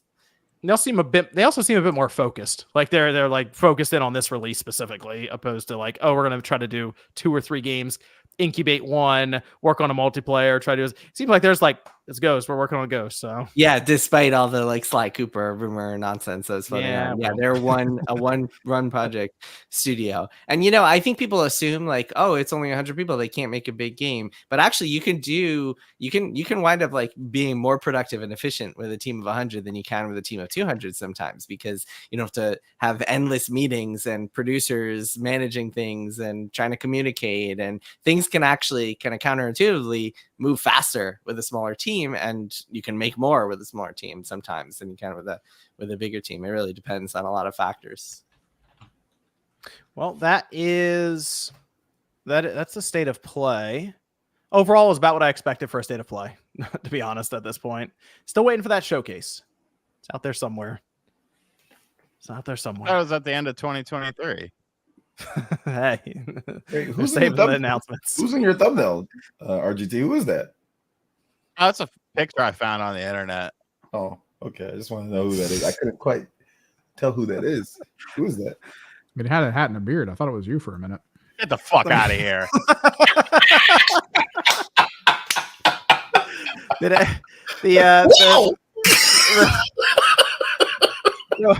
Real quick, the PS5 Pro did go up for pre-order. I don't know if anyone got a chance to pick it up. I did pick it up pre-order, and funny enough, I got the pre-order in like 2 days later. So this system is not difficult to get. I didn't go for the 30th anniversary one. I was like, you know what, it's not going to work. So I went for just the regular one. Thank you. I went for the regular one, and hey, that's Ray Neo. So check it out. I got the referral code for you. But I did pick up the PS5 Pro while I pre-ordered it. Did anyone else put an order in for it at all? No. This makes sense. This makes a lot of sense, actually, looking at the ratio right now of people who got it and who are not, compared to the fact that it's still in stock. I mean, OJ and I, it sounds like both have good PCs, so we have zero reason to get a PS5. Yeah, there's really no reason for me. I mean, not right now, at least. Like, I mean, maybe later, I but think not right this now. is the situation where if I wasn't doing YouTube and stuff, I probably would just stick my regular PS5. I think so. Yeah. Even when I was sitting there putting in the cart, I'm like, yeah, okay. But it wasn't like an immediate, okay, yeah, absolutely. Mortgage. I mean, 2 days later, I picked it up. And it wasn't hard. I had to use a different browser because for some reason Chrome hates the PlayStation site to do. I don't know. But yeah, anyway, mortgage payment's coming up on Monday, so gotta weigh that over. Also, quarterly estimated taxes just had to. I got California taxes, bro, so I got to deal with that bullshit. I'm in New York. It's just as bad here. My property taxes. Yeah, I just bought the Technodrome, so I'm out. They re-released that shit, and I forgot I ordered it, and I had a package outside my house today. I was like, "What the fuck is this? More books?" And then no, it was not books. It was the Technodrome, and I was like, hey, "When the fuck did I order this? It's cool though. It's fun. It's just like the original. It just has a 40th anniversary logo on it. I'm gonna keep it sealed. I think it's badass." Yeah. Are you talking about the thing that Shredder makes in Teenage Mutant Ninja Turtles? Isn't that the Technodrome? Yeah. Okay. What? You just saw it one night? I just got just got a Technodrome. Okay. John, if he didn't remember ordering it, he's not gonna be able to tell you how he got it. Yeah, I don't remember ordering it, but I think I ordered it like a while ago because like this was like a Amazon pre-order thing. It's the bachelor life right there. This would be the best secret like reveal ever, is that someone has his account info and is just buying him cool shit. Could be my mom. Who knows? Yeah, I'm not expecting the PS5 to blow people away with sales numbers, so I don't think it's gonna be very difficult to get either. Which actually works out because resellers on eBay were on a field day with the 30th anniversary, not with the regular one. That thing is not moving on eBay, so. Let's go over to Ubisoft. Ubisoft is they've been going through it. It's not been good for Ubisoft recently, which is sad because there's a game that I was going to do for a video, and it's actually a Ubisoft game from a long time ago, and it made me it made me kind of sad. The AI breakdown there, pal. The robot short circuited. What's going on? It made me kind of sad for the old days of Ubisoft. with how the things are going now. Oh, there you go. Seems And about right. I'm starting to realize these pictures are just next to each other in a folder on your computer. So. No, they're in StreamYard. If you look at edit audio avatar, I don't know if you can. Oh. See it, but I have a whole slew of things in here. Oh, great. Okay. Anyway, Ubisoft is they're going through it. Assassin's Creed Shadows got pushed to next year now, February 14th. I don't think they've ever delayed an Assassin's Creed game out of the holiday season. I think this is the first time they've done it. And it's all I can assume. They mentioned Star Wars Outlaws. The sales for that were soft, which I have to imagine expectations for anything Star Wars related, where you pay that licensing fee, has to be incredibly high. And in this case, Assassin's Creed, it kind of feels like, man, they got to get this right, or they're going to be in some trouble. Their valuation, their company's down almost half this year so far. So I do wonder what we even expect out of Assassin's Creed Shadows at this point, going into now February 14th, which is a month that already has a bunch of releases kind of lining up there as well. I mean, Thanks, it's wow, obviously that's a good one. It's obviously not an ideal situation, but when you look at what Ubisoft's been doing like the past year, it sucked ass. You know, nothing is hitting these ludicrous metrics that they want. You know, Prince of Persia was a great game, but it was also, you know, it was a 2D Metroidvania game. You that will have, you know, limited marketplace, but it was a good game. I think they might have overshot on how big they thought the game was going to be. Then you had Skull and Bones. Nobody fucking asked for that. Nobody wanted that, but it was a point where it was an international crisis. Yeah, I mean, it was in development for so long. It cost so much money and stuff. Like, you got to try to do something with that. Star Wars Outlaws, objectively, I don't think is a very good game. And once again, has the Star Wars license. It has, so you owe money to Disney for that. It has the largest marketing budget that Ubisoft has ever done for that game. And obviously, it did not hit certain metrics that they wanted. And, you know, it's a shit show. It's a shit show over there. And I don't think anyone should be really surprised that the shit show is continuing, because I don't know. Give us Splinter Cell, you fucks. I mean, that's what the streets want. Yeah, coming. Okay. Remember when they did that mobile thing with Splinter Cell? They have the Splinter Cell remake is coming out. When? Splinter Cell is not saving Ubisoft. People don't. No, but it'll make me happy either. Yeah, I mean, they need to put that out, and then you get Sands of Time remake out before they go under. Please, I need both of those first. Yeah, do you think they're the next to THQ out? I think THQ is an interesting comparison. I mean, I don't think that's going to happen. I think it's more likely that there's a change in management there. They're in real trouble. I mean, they need this game to be a hit. If this game is not a hit, there are going to be some drastic changes at Ubisoft, I think. And it's not just that they delayed the game to February. It's also like they made it so if you pre-order it, you get the first expansion for free. They're releasing it on Steam day one, which is the first time a Ubisoft game has been on Steam day one in a long time.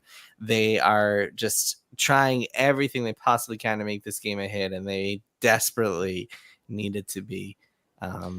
Yeah, I mean, if you look at the past 5 years, you mentioned a bunch of the flops they've had. The Avatar game was a flop. Who wanted that? Remember when they were like all in on NFTs and they announced like their NFT program? Like, they've been doing so many dumb things, so much trend chasing. But the thing about Ubisoft is that they're like a family company. If you look at their board of directors, half of them have the last name Guillemot. Like, it's 5 Guillemot brothers on their board. Yves Guillemot is the founder of the company, has been in charge for forever, like 30 years, something like that. So this is a company that I think maybe needs a management shakeup if they're going to turn things around. And obviously there was a big cultural crisis a few years ago, and a lot of that could be traced up to people in the very top, people like Serge, who was their Yves Guillemot's number 2 guy. He was fired in the wake of that because of problematic behavior, and he was the guy who was responsible for shepherding pretty much every game. He would give notes on every game, and he was one of the reasons that so many of their games felt the same. So they're really a company in crisis, and this game, I think we'll know within a few days of this game coming out if it's a hit or not, because if it is a hit, they will be quick to say how many copies they sold or how well it's done, and if it's not, yeah, who knows? You think Well, didn't they expectations say- for this game? Oh, go ahead, Sean. I was gonna say they said today, I saw or yesterday that X Defiant also didn't do well for them. Like it's trend chasing that they tried to do that a lot of companies seem to be trying to do, and it's not working because the trends have changed. Yeah, think something it's worth why- noting. Go ahead. Oh So- yeah, just to jump into that, just to like give 2 cents about trend chasing, and it's not just that. It's like scope of projects. It's how much money, like how large the teams are, and like the ceiling of the cost to make these games is getting higher and higher. So maybe this game might sell well, but actually, like when you're comparing it to the cost to make it and the marketing budget, which is millions and millions of dollars, they're just digging a hole. But just to add my 2 cents before we get back on topic, I think they need to just bring back Rayman and all of their problems will be solved. Probably not. I love Rayman, so that's Or why. they can finally drop maybe- Beyond Good and Evil 2. Yeah, where like you Right. have good IPs. It's just you milk the fuck out of the ones that people love. Far Cry, like you bled that shit dry. Like Far Cry used to be fucking awesome, and it's just like, oh well, here's another. What? It's your That almost got to like a bi-yearly release. Like that was crazy. So from a business perspective, if you look at the big publicly traded gaming companies, all of them have their own cash cows that kind of save them even when they have all these other fuck ups. So like, for example, Take-Two has GTA Online and NBA 2K. And because of that, they can get away with like other flops with or other games just costing them millions of dollars that go nowhere. Stuff like that Judas game that has been in development for 10 years, or like some of their other projects, Hangar 13 games that got canceled, and on it goes. But that's okay, because GTA Online and NBA 2K just make them so much money that it doesn't even matter. They are losing money regularly, but that's more because of the Zynga acquisition, which might be the worst acquisition in video game history than anything else. Same with like EA. EA has Apex Legends making them oodles of money, so they don't have to worry so much about like the new Jedi game not hitting quite as much as they would have liked. And like you look at the list, most of these companies have their own service games that are just money makers. Ubisoft doesn't have that. They have Rainbow Six, which does okay, but it's not the same level as like an Apex or a GTA or a Call of Duty. And they've been chasing that for a long time, and it's proven elusive for them. And now shit is hitting the fan. Yeah, their stock, their stock is trading at around $10 right now, which is down from a high. I think it was like $30 earlier this year, but really in 2021, it was $85. So we're talking about a significant plummet there. Wow. I'm gonna buy a few stocks now. Yeah, I think there was. I Wait think for it to one get to five. one Wait for person it to was get to advising them to like go private, like just try to figure out something to, I guess, be more flexible, more fluid with their decisions, and not have to worry so much about shareholders. And even then, I mean, they have investments even from Tencent, so they have a lot of stuff going on behind the scenes. I do wonder with Assassin's Creed Shadows. You mentioned sales and stuff for it. Well, probably another issue they have is they technically would be compared to Valhalla. And Valhalla was an incredible seller for them. Like it made over like $1 billion. It sold a ton of copies. I mean, it's kind of that sense of, okay, this is the next big Assassin's Creed. It's finally going to Japan. Fans have been asking for this for like more than a decade now. And it seems like every time it comes up, there's all kinds of discourse around the game all over the place, but it's not necessarily, okay, this is it. We're finally going to Japan. It's like back and forth fighting everything. And it's for publicity's sake, you figure, okay, this is great. But then you look at it and you're like, okay, is this going to do as well as Valhalla? And then I just don't, I feel like that even Valhalla, it can't. When Valhalla came out, that was, people were still looking for stuff to do. So it is that sense. That was peak pandemic. That was also, Valhalla came out when the PS5 and Xbox launched. So it got the advantage of being like, if you just bought a new console, you have nothing else to play except for Valhalla. So it had a lot of advantages timing wise. I think Odyssey was really good, and people tend to like make purchasing decisions based on the previous game, right? So like way back in the day, especially with Assassin's Creed, a lot of people hated Unity or thought it was super buggy, so they didn't buy Syndicate, which was better but sold poorly because of that. And then after Odyssey, I think people were really into that and got Valhalla, and I think people were a little cooler on Valhalla, and so now we'll see what happens. I don't know. I don't know if Mirage counts for all of this, or if that scene is kind of like more of a spin-off. I don't know. I guess we'll see what happens. And yeah, the Japan thing, I thought people always wanted a Ubisoft, like Assassin's Creed Japan. And so maybe Ghost of Tsushima kind of filled that void already. I don't know. A lot of questions. And now we have Ghost of Yotei coming out. So and that's 2025. That could land a few months after Shadows at this point. People are like, I'll just wait for that. There's also and like then you're in trouble. The install base thing too. I mean, Valhalla was on a lot of platforms. This one's just on PS5 and Xbox Series. So yeah, definitely a lot less people to sell the game to now too. So that's going to be a little bit, maybe a bit of a problem. It feels like everyone's struggling to have a hit because so many people are just still playing their old games. Like so many people are still in the Fortnite and GTA Online and like not even buying new consoles. It feels like a real point of stagnation for the big budget video game industry. Man, what I'm seeing, especially because my daughter's 12, and you know, I went to a volleyball game, and I'm just casually hearing them talk, man. None of these like 13, 14 out there interviewing them kids. You know? Shut the fuck up. You're out there with Oh man, because bro, I'm telling you, with teenagers, I casually hear them because teenagers are teenagers. Like some of the stuff that I heard, I'm like, holy, like some parents need to do a better job. But I was listening for my daughter, what she was saying. But anyway, the point is that, man, none of them are talking about video games like we should talk about video games. They're all talking about like Fortnite. They're talking about Roblox. They're not talking about, when I was that age, everybody was talking about the games that were out, the cool games that were out, whatever. Yeah. They're not, I mean, you might hear a Mario here and there. You might hear something like that. But man, they're never talking about these big like AAA games. They're just not. And that is, I think, probably concerning for a lot of these developers because they're not getting these kids to buy games. 100%. Unfortunately, unfortunately, the Fortnite and the Roblox to them are the cool games that are out. There is definitely a division with like even the youngest of Gen Z and like the oldest of Gen Alpha of what they want to play and like what's normal in their ecosystem. And I think all studios, like even ours included, looking into like what the newer generations are into and what would be able to like be appealing to them to check out our games too is definitely going to be a challenge moving forward. I don't know. It's a weird time. My daughter doesn't even know how to use a controller. A lot of they don't even know how to play. They don't even know how to play a game, like with the controllers that we have. So I don't know. I don't know what they're gonna do to fix that. Yeah, it's tough times Ed for Ubisoft. That Assassin's Creed Shadows, that's gonna be. I'll say something though. That ain't happening with my son. That dude's gonna play games. I don't give. He's gonna play. That bullshit ain't happening with him. He's gonna play games. He's gonna learn how to use a damn controller. I can't wait for him to disappoint you.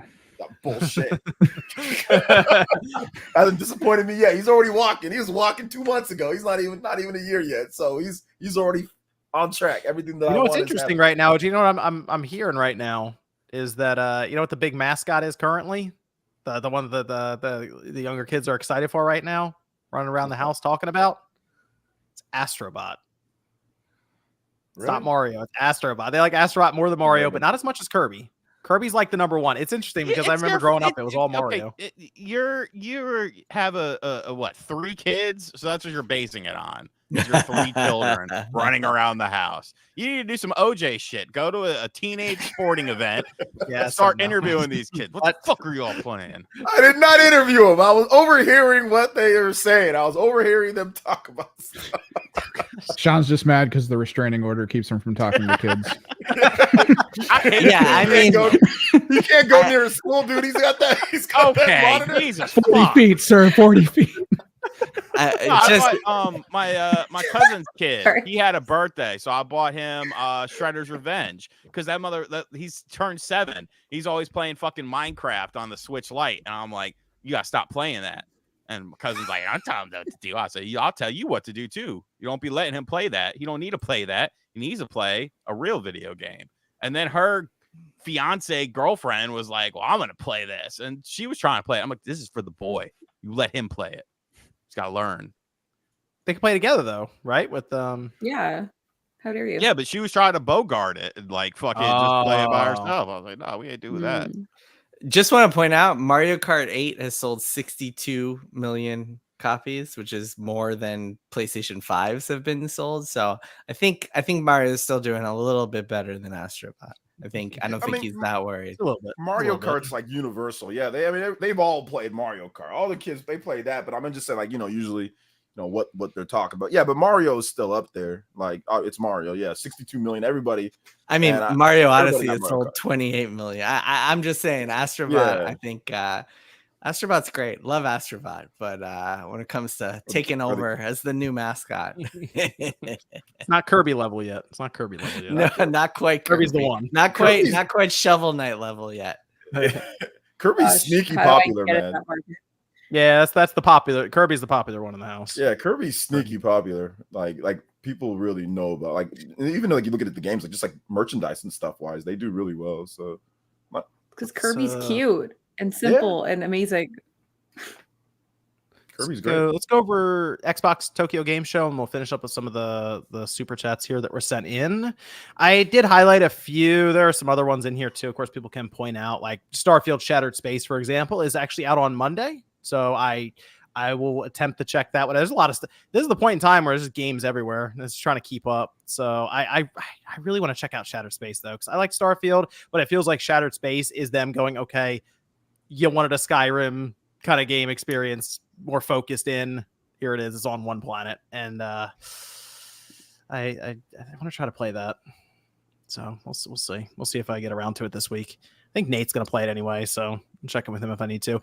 Otherwise, Metal Gear Solid Delta was there, and Sean, there's still no release date for this thing. Very disappointing. I guess just tell me it's not 2024 anymore. Just tell me that. Quit fucking leading me on with all this bull. Just tell me.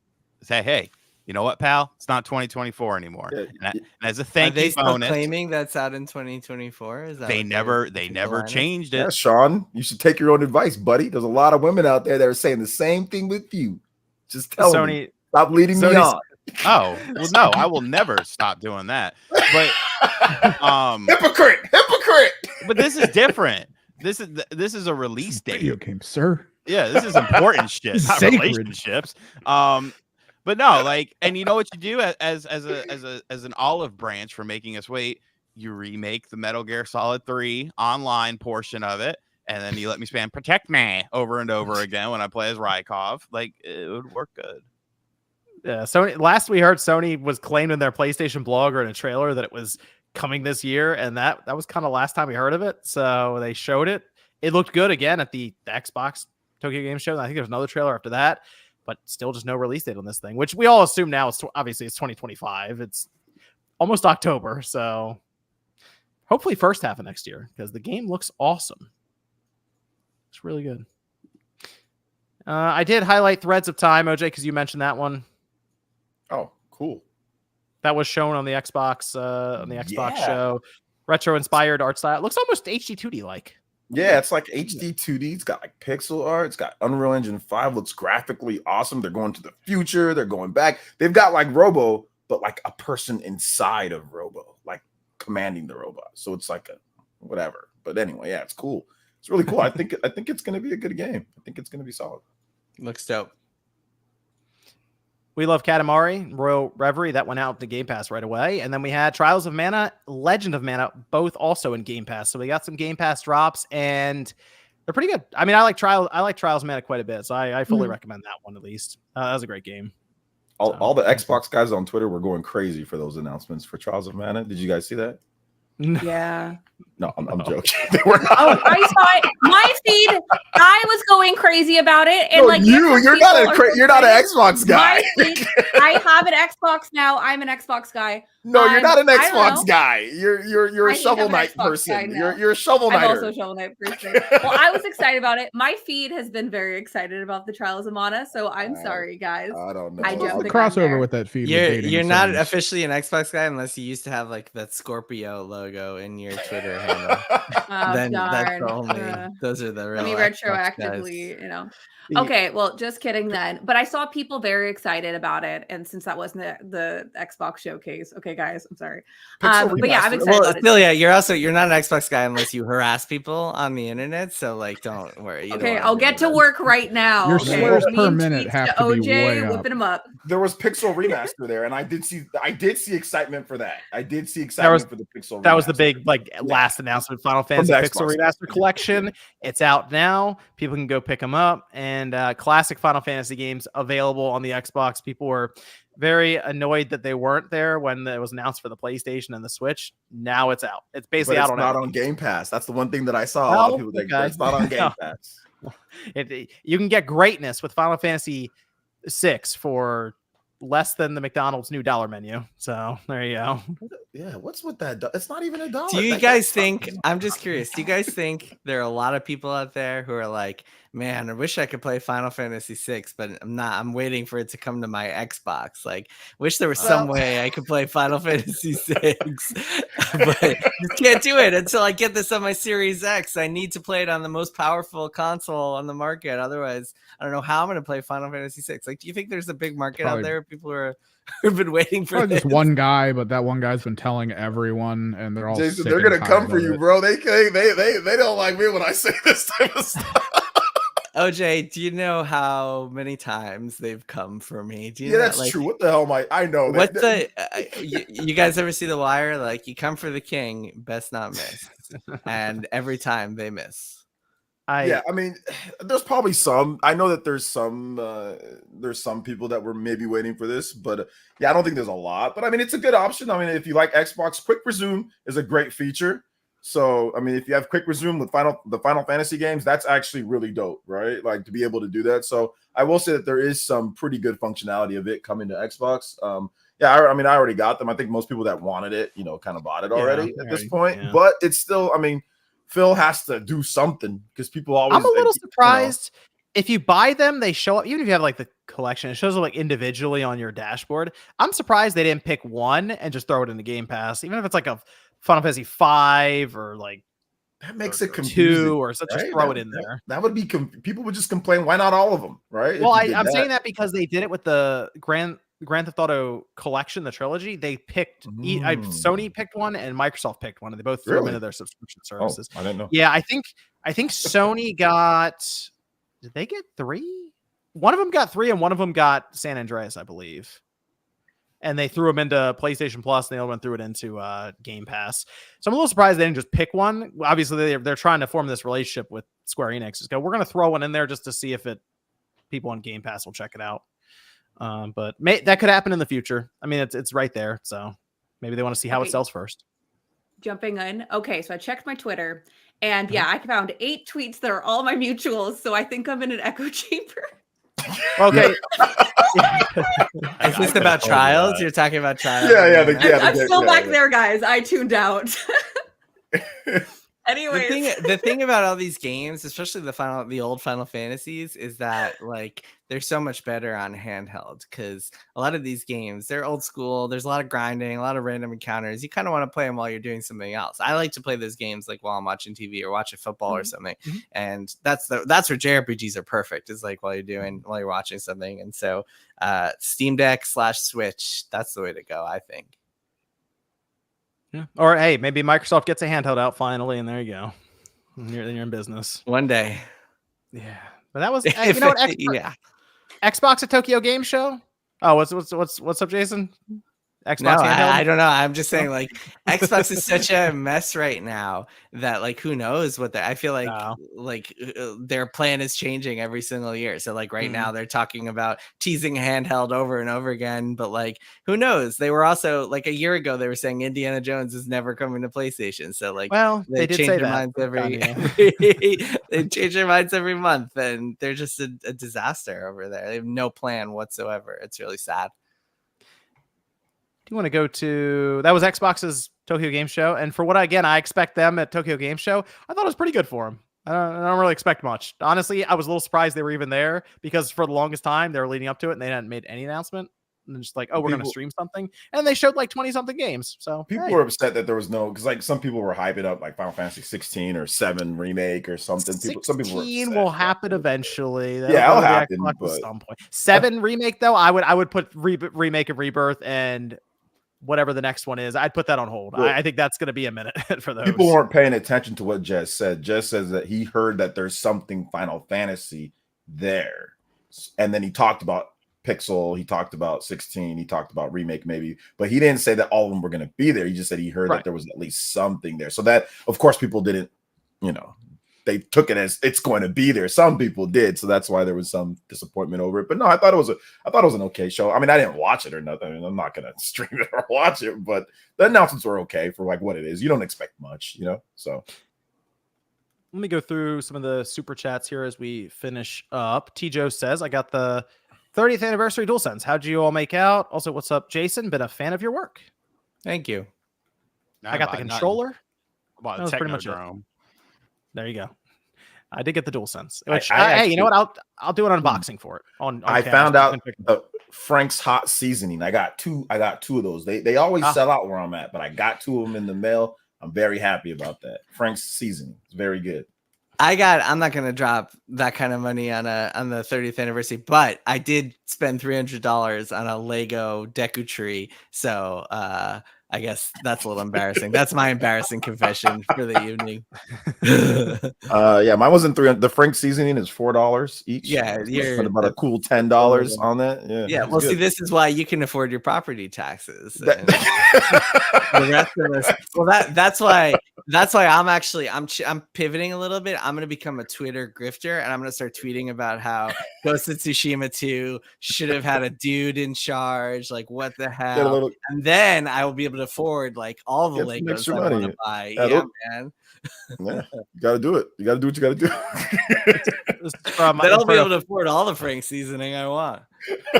This is from Inferno Fox Gaming, who says, "Holy moly, Station Schreier, love your reporting and books. Great to see you on the Spawncast." Thank you, appreciate it. Buy the new book, October 8th. Play nice. There you go. Dark Type says, "We got Mr. Schreier. Jason, what are your top 3 favorite Mario characters?" Oh man, that's a great question. Waluigi, of course. How can you say no to Waluigi? I've always been a fan of Kirby. Kirby is my main in Smash Brothers. In college, we used to play Smash 64, and I was always Kirby. So got to give a shout out to Kirby. And then Birdo. Let's do a Birdo. Love Birdo. Okay.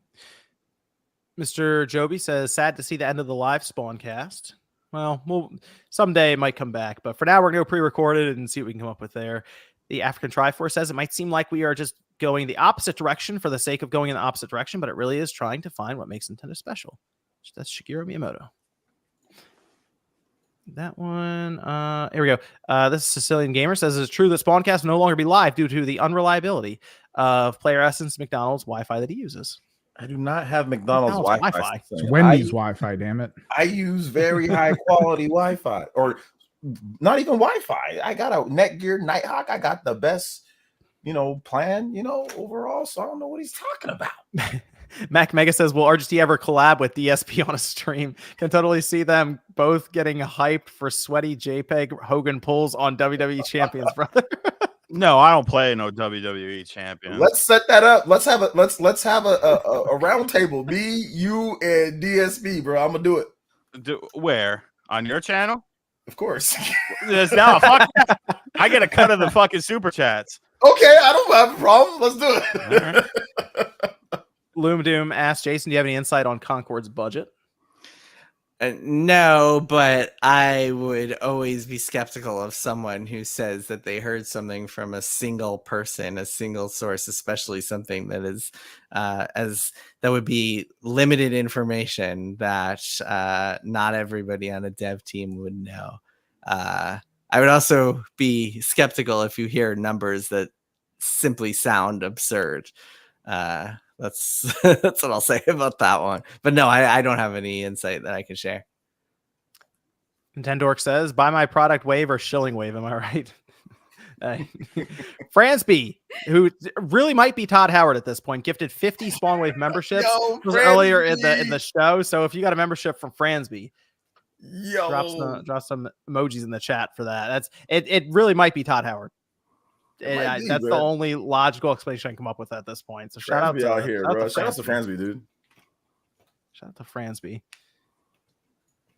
Game Fire says Scalpers won over PlayStation. Yeah. Well, people with the 30th anniversary, they were dropping that, putting that thing on eBay for $4,000.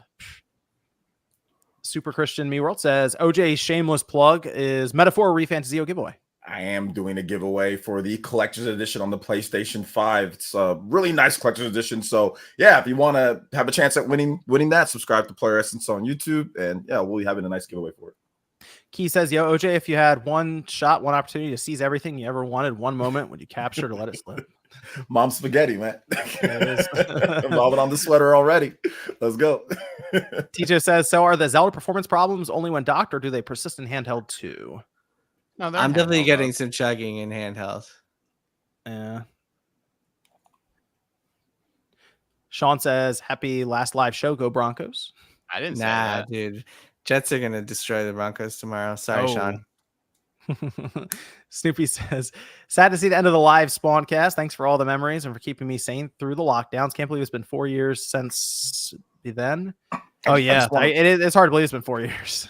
Just want to mention I will still wild. be doing live streams as well. Before. OJ still live stream. We'll still have a podcast on Saturdays. Yeah, so I'll still be doing the live stream so y'all can roll through. I might have guests too on as well. I might have guests. So okay. Bro, I got 200 fucking books coming in tomorrow. I got to do something while I'm signing those. So I'll probably go live. There you go. yeah. Jorge says, with how you guys feel about Echoes of Wisdom so far, you think Rezo should remain the dev team for 2D Zelda for Nintendo, or do you think Nintendo should look elsewhere for more 2D Zelda games? I mean, I'd be curious to see what Grezzo can do with the next system. Yeah, Grezzo can do it. I mean, they did Link's Awakening did really well, and this game reviewed pretty well. So I don't see why they would change it. Let's see. Tijo says they didn't even give Royal owners the option to upgrade to the PS5 version when it came out, or the option to bring in save data from the PS4 version. Nah. Yeah, they kind of said buy it again. They said That's buy kinda it. Yeah, pretty much. Just That was buy it. it again. And we did. Yeah, I did. Yeah. Lewis says Celia appears to be looking radiant as always. I extend my love to her and everyone else, I guess. Thank you. You damn simp. God dang. Paul says, hello, the problem with cutting a P5 dungeon is that it removes one of the 7 deadly sins references. Hold on, is that a okay, I don't think that's a spoiler for the palace. This was definitely the weakest, but that's more of an issue with Morgana. I'm just joking, Luis. Accurate. Shout outs, man. I'm just joking. Okay, make sure. Claudio says, what about a Pokemon game with Zelda mechanics for Echoes of Wisdom? A Pokemon game where you just like starts. I mean, we got to make sure that this next Pokemon game just functions at this point. I don't know if we want to start just having them spawn stuff in the world randomly. I would just start spamming trucks, putting it over things. Yeah, right. Mac Omega says somebody went from being blocked by Shire to having him on. Spawncast has gone full circle on his final live show. It's a beautiful day in the neighborhood. It's coming up. Have I blocked some of you guys? Who have I blocked? Not me. You haven't blocked me. Which of you? The real question is, which of you deserved it? I don't think I deserved it. Can we all vote? Did I block you? You have before, yes. What did you do to trigger me blocking you? You had said something. I don't remember the specifics of it, but you Said something. and I replied to it in my usual manner, and I guess that wasn't appreciated. Oh, okay. But, So hey. every time, all right. So sometimes on Reddit, people will say to me, Jason, you blocked me on Twitter just for voicing my opinion. And without fail, every single time I will look up their handle and it'll be like, at Jason Schreier, you dirty fucking Jew. How dare you say that? Oh no, I'm And part Jewish too. I found out I'll a put it couple out years to them. ago. Yeah. Okay, but He's up to chances are you deserved it. But I forgive you. Are you still blocked? Have I unblocked you? I think I am Let me check unblocked your now. handle. RGT85. Yeah, I don't have you blocked. No, this was like I did at some point. Yeah. Okay, I must have unblocked you. So maybe I felt empathetic. I felt sympathetic. I was like, God all is right, good, man. God is good. Can I check? I'm gonna see if I can find what you said to me. Please. deserves probably it. deserves I it. want to hear it. I'm curious too. Yeah. If you come up with it, just Well, stop me if you find it. I just want to. You guys can decide. We can let the panel decide if it was justified. All right. Stop me if you find it. I'm going to keep going, though. Tijo says, did you play the PSP version of Lunar? Oh, Jason, I like the new voices, music remakes, and added prologue. I wish they were in the collection. Did I play the PSP version? I think I played a little bit of it, but not enough that I remember it. All I really remember is the PS1 version, but I know they had a million remakes of it. Lemstar says the real issue is the Xbox gamers aren't holding the line. King David told me Final Fantasy 7 remake and Final Fantasy 16 would be at TGS. Hold the line, brothers. Well, it's always next year. Poison says Rise Zero Dawn Remaster doesn't need to happen. Playing the game on PS5 is at 60 FPS. Looks great, even on base PS4. Just seems like a waste of resources. Let's see. GP says, yeah, just do not. Yeah. GP says, okay. I just found you sent me like 10 antagonistic tweets. I think I got that's about right. I think it wasn't. Sometimes I'll block someone on one tweet, and then sometimes they'll just keep like annoying me, and I'll be like, you don't deserve my time or attention anymore. So here's the thing. All right, let me just explain something real quick. I've said this quite a few times before, but sometimes I gotta reiterate it. I have, let me check, 428,000 followers on Twitter. The only way to sanely use Twitter and like actually be able to read your notifications when you have that many people following you is to block indiscriminately. Otherwise, you just will destroy your mental health from all the negativity and annoyances. And so when people are like, oh no, he blocked me, I'm like, yeah, I pressed a button to make you go away, because like nobody deserves my time and attention if they're gonna annoy me. But I'll never block someone from disagreeing with me just for being antagonizing or annoying, which you were. But you're unblocked. Did you say anything good? Was it? What did he say? It was just kind of annoying. It's like I said something about like this is 2018. I say having to grind for fucking A. Well, I did a search for like all the times you tweeted at me, and it's a bunch of stuff. It's like you're like complaining that I complained about a Bethesda tweet that was pretty gross. You're saying in 2018, you're like, I was like complaining about having to grind for hours before you could play every character in Smash.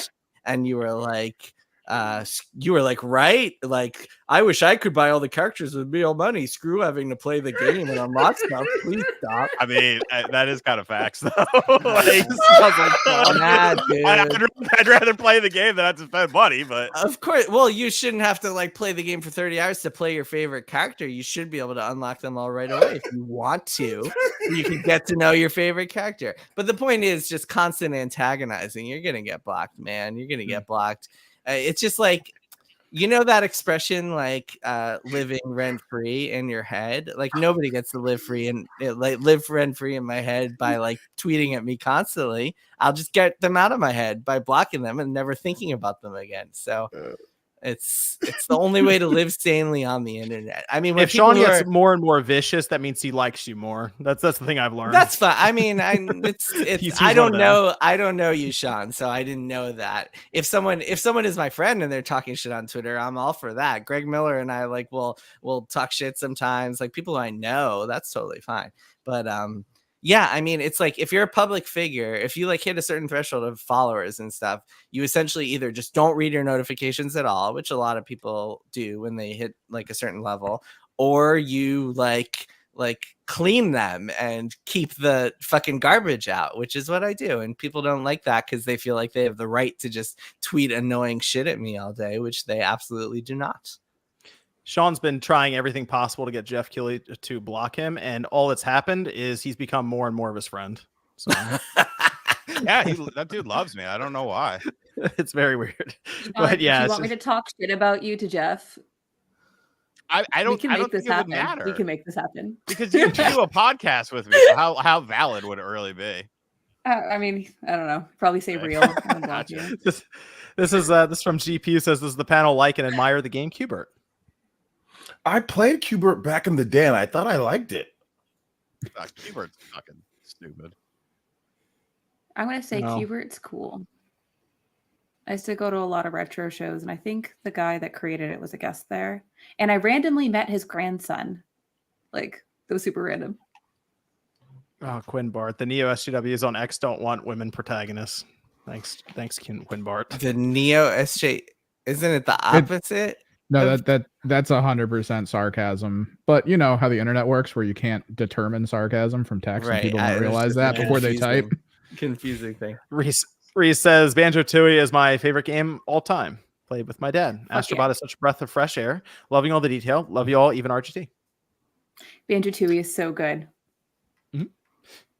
They say Amine says, give me Child of Light too, Yubi. That was a fun game. That was in development at some point. It was canceled, I believe. Oh, no. Sorry, Amine. ACOG says, I've been waiting for Rayman 4 for 21 years. Ubisoft, please. Can we mix it in with Division somehow? Because then we might be able to make it happen. I'm scared of all their arms, just hands floating with guns. Well, what about a Rayman live service game? Like, careful what you wish for. No. Cancel it. It could have had some time savers in there even. E. Townsend says, I bought Astrobot for my two boys, age 8 and 6, and they're loving it. I'm trying to introduce them to good games. They also love Mario Kart 8 and Mario Galaxy. Those are good games. Tijo says, still enjoying the Trail series, Jason. Yeah, I'm so far behind. I'm like still playing Azure, but yes, I mean, still love the series. I just like don't have time to catch up on it. I really want to get into Daybreak, but yeah, it's a tough. These games are so long and there's so many of them, but it's an amazing series. Commander says, one last super chat for one last live show.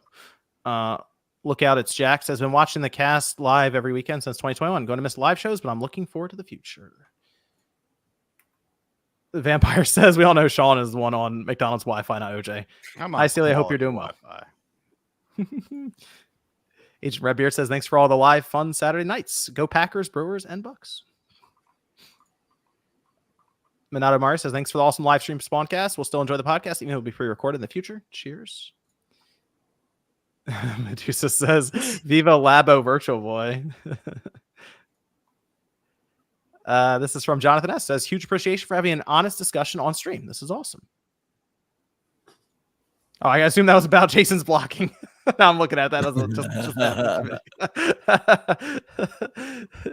just Dream says, I want my Parasite Eve HD or a new entry, please. Yeah, that'd be great. Well, okay, I hit a star, and I don't know where it sends it. Uh-oh. It's in your inbox. Someone was talking about check Streamlabs too. Yeah, I can do that. Somehow I hit a star, and the two of the super chats went away, and now I'm confused. Okay, hold on a minute. I will figure that out. We're also going to go around and do outros. I will check Streamlabs. I feel like I missed like 2 super chats, and now I feel really bad. I gotta under comments starred. I clicked the star when I went to click the actual thing to bring it up on screen, and I think there was like 2 of them that did that too. And I feel kind of bad. I'll check Streamlabs real quick as well as we do outros. So if you find those, Evan, let me know, because I would like to put them on screen and read them. I mean, there's a start. Adam says, this question is for Jason. With the recent news that Saber is hard at work on KOTOR Remake, what are the odds that this game finally gets a re-reveal at the Game Awards this year, considering the only thing we've seen was that initial announcement? I don't know when it'll get a re-reveal. I just suspect that we're still at least a couple of years away from that game actually coming out. Because remember, the game that was announced a few years ago at that Sony thing, what was that, 2021 or 2020? Yeah. That was the version that was being made by Aspire. It has since switched hands to Saber. And Saber is just dealing with its own kind of spinning out from Embracer. It's got all sorts of corporate drama that it is dealing with. So like this game, I mean, don't expect it for a while if it ever comes. Who was the last one you read, John? There were a couple that I had. There was 2 or 3 that I missed. Was there Enigmatic? Might have been that one. Which one's what was that? I don't think it lets me show it. Well, can you what was the message? I want my Parasite Eve HD. Yeah, I've read that one. Yeah, and then we'll miss the live shows. I think he might have been up to date. Okay, if I missed it, let me know in the in the chat if I missed one. Yeah. This is from DJC. He said, I want my Miko. When do you think they will announce its early game lineup for 2025? That should include Shark as a playable Miko character for the next Smash Bros. Game. I understood every little hidden nugget within that reference. So kudos to whoever you were. That was some good shit. One Gen says, why does NVIDIA only work with Nintendo? Couldn't they work with all three console makers like AMD does with the Xbox and the PlayStation? It's just contracts, baby. Just cheaper with going with someone. Well, I mean, the word was that Intel attempted to get the contract from AMD for PlayStation 6, but backwards compatibility, AMD's been doing this. That's difficult to figure out. So maybe NVIDIA's in the same situation. I don't know. Could be. And Adam says, another question for Jason. Any news on that reported Final Fantasy IX remake? Keep up the great work, everyone. I know it's real, unless it's quietly been canceled. I haven't heard about it, but last I heard, it's real, just like the Final Fantasy Tactics remaster. I just don't know when they're coming. I think they both slipped a couple times. Hopefully next year. Okay. Xbox Warrior says, still talking that ish about us, OJ. Don't make us team up with the Digital Warriors, take down every physical copy on the market. We have the backing to do it. Game Pass will be on every console. Sounds good, man. Got it. You got it. Sorry. And GameCube said we'll miss the live shows. Please consider doing one once a month. Love you all. I have 3 more to read here, but I'm going to go around as we finish up. Let me start. Actually, I'm going to start with Jason, our guest here. Jason, let everyone know where they can find you, what they should be looking out for coming up October 8th. Sure. Yeah, I mentioned this at the top of the show, but I got a new book coming out about the history of Blizzard. It's called Play Nice, The Rise, Fall, and Future of Blizzard Entertainment. And I think anyone who is interested in video games will appreciate this book because, like, it's a big story. It's got a lot in there. It's got a lot of interesting details about the making of Warcraft, StarCraft, Diablo, Hearthstone, Overwatch, all those games that people love. But it's also got so many kind of stories that like say a lot more about the video game industry as a whole. Like the battle between Activision and Blizzard, which comes a little bit later in the story, but is truly epic and sprawling, is a battle about like business interests versus creativity, which we can see applied to so many different gaming companies. And this battle, I mean, you all know Bobby Kotick, like his effect on Blizzard was very real, and this book gets into all of it, all the boardroom drama, all of his pressure to have the developers hire more people and try to make World of Warcraft expansions every year and all sorts of other stuff like that. So there's a lot of stuff in here. Once again, it's called Play Nice, The Rise, Fall, and Future of Blizzard Entertainment. It's out October 8th. If you just want like video game news and scoops and whatever, don't bother. Like this is not for that. This is if you want a story, if you want like a really good story about people trying to do really interesting things and the successes and failures along the way. I think it's a good one and people will really like it. And once again, you can get it hardcover, digital, or audiobook. So if you want to just listen to it, that's also a good option. And yeah, you can pre-order it now and it'll be out on October 8th. Go check it out. Play Nice. I also have Jason's Twitter link down below in the description. You guys want to check him out there and follow along as well. So thanks, Jason, for joining us tonight. You made it to 11 o'clock, so appreciate it. I did. I got that adrenaline going. Really, I was falling asleep, and then we started talking about Twitter blocking, and I was like, man, I got my second win now. Nothing excites me more than blocking people on Twitter. I get, no joke, I get a little thrill every time I'm like, you're annoying, go away. But I brought you back, RGT, so you're back in the fold. You're not blocked anymore. Just don't do it again, and you're good. No promises. About Celia, where can everyone find you? Hi. So everyone can find me on Twitter. I think I'm linked also in the description for work stuff. I'm at Yacht Club Games on literally everything. We're brand consistent. And if you want more information about the Shovel Knight concert, at shovelknightconcert.com. Really easy. Come see the show. It'll be really fun. It's in LA and New York. Okay. Good stuff. Good stuff. Oh, here we go. This is Scallywag says, "Hi Jason, did you read Warcraft Diaries?" I did. That's a really interesting book by John Stotts, who's a designer on WoW. I read it, and I also interviewed John Stotts for the book. He told me this incredible anecdote that's in Play Nice that that as World of Warcraft was blowing up, it would like it had millions of subscribers. At its peak, it had 12 million, but like every single week they would get a new number, and it would be like, now we're at 5 million, now we're at 5.1 million, whatever. And what he would do is he would look up how many people lived in like the smallest countries, and he would like list all of the countries whose population they'd beaten, and he would be like, suck it, Estonia, like we're bigger than you now. And he was very proud that they had beaten all these tiny countries. Some GameCube who says, "We'll miss the live shows. Please consider doing one once a month. Love you all." Never say never. Let me go over to OJ. We're gonna run find you, sir. Yeah, you find me on YouTube. Player has since got some cool stuff planned for the coming week. Streams, it's going to be a lot of fun. Giveaway, Metaphor, ReFantazio, and just more stuff, more RPG stuff. Been making a lot of videos on that game. So if you're into RPGs and Nintendo content, check out the channel. Yeah, the giveaway is going to be cool. So you guys check out that. And yeah, I know a lot of people talk about the live streams going away. We're still going to have some live streams. I might even bring on some of these guys to come through to the live streams that we have on Saturday. So we are still going to have some live streams. It'll be called the Spawncast pre-show or Spawncast, whatever. So it's not completely going away. It won't be the exact same, obviously, but we still will have something for you guys. So, you know, there is that. So, yeah. But anyway, yeah, Player Essence, you guys can subscribe, all that good stuff. Yeah. Creosian Bomb says, "Thanks for the live streams. Enjoyed listening while driving the forklift these 4 years." Hey, Creosian Bomb. Shinru says, "Love this panel of folks here. Would love to meet you guys 1 year at TMG. What's a game that you terrified you when you first played it?" For me, Dead Space OG back when I played it on PS3. Horror games for October at least. You know, you bring up Dead Space, there is that scene that I immediately think of with like the eyeball and everything. So that is one that Dead Space never scared me. Maybe like, OG Resident Evil for me. Yeah, OG Resident Evil for I was sure. 11 like, or 12 and playing in a dark room. It was intimidating playing Resident Evil back then. The controls were not like what you would expect. It was hard to play. It was restrictive, and it was scary. It was just flat out scary to play that type of game because it was new. It was a new type of game. This is from Spyro says, "We'll miss the live shows, and there's always F. Kurt Schilling."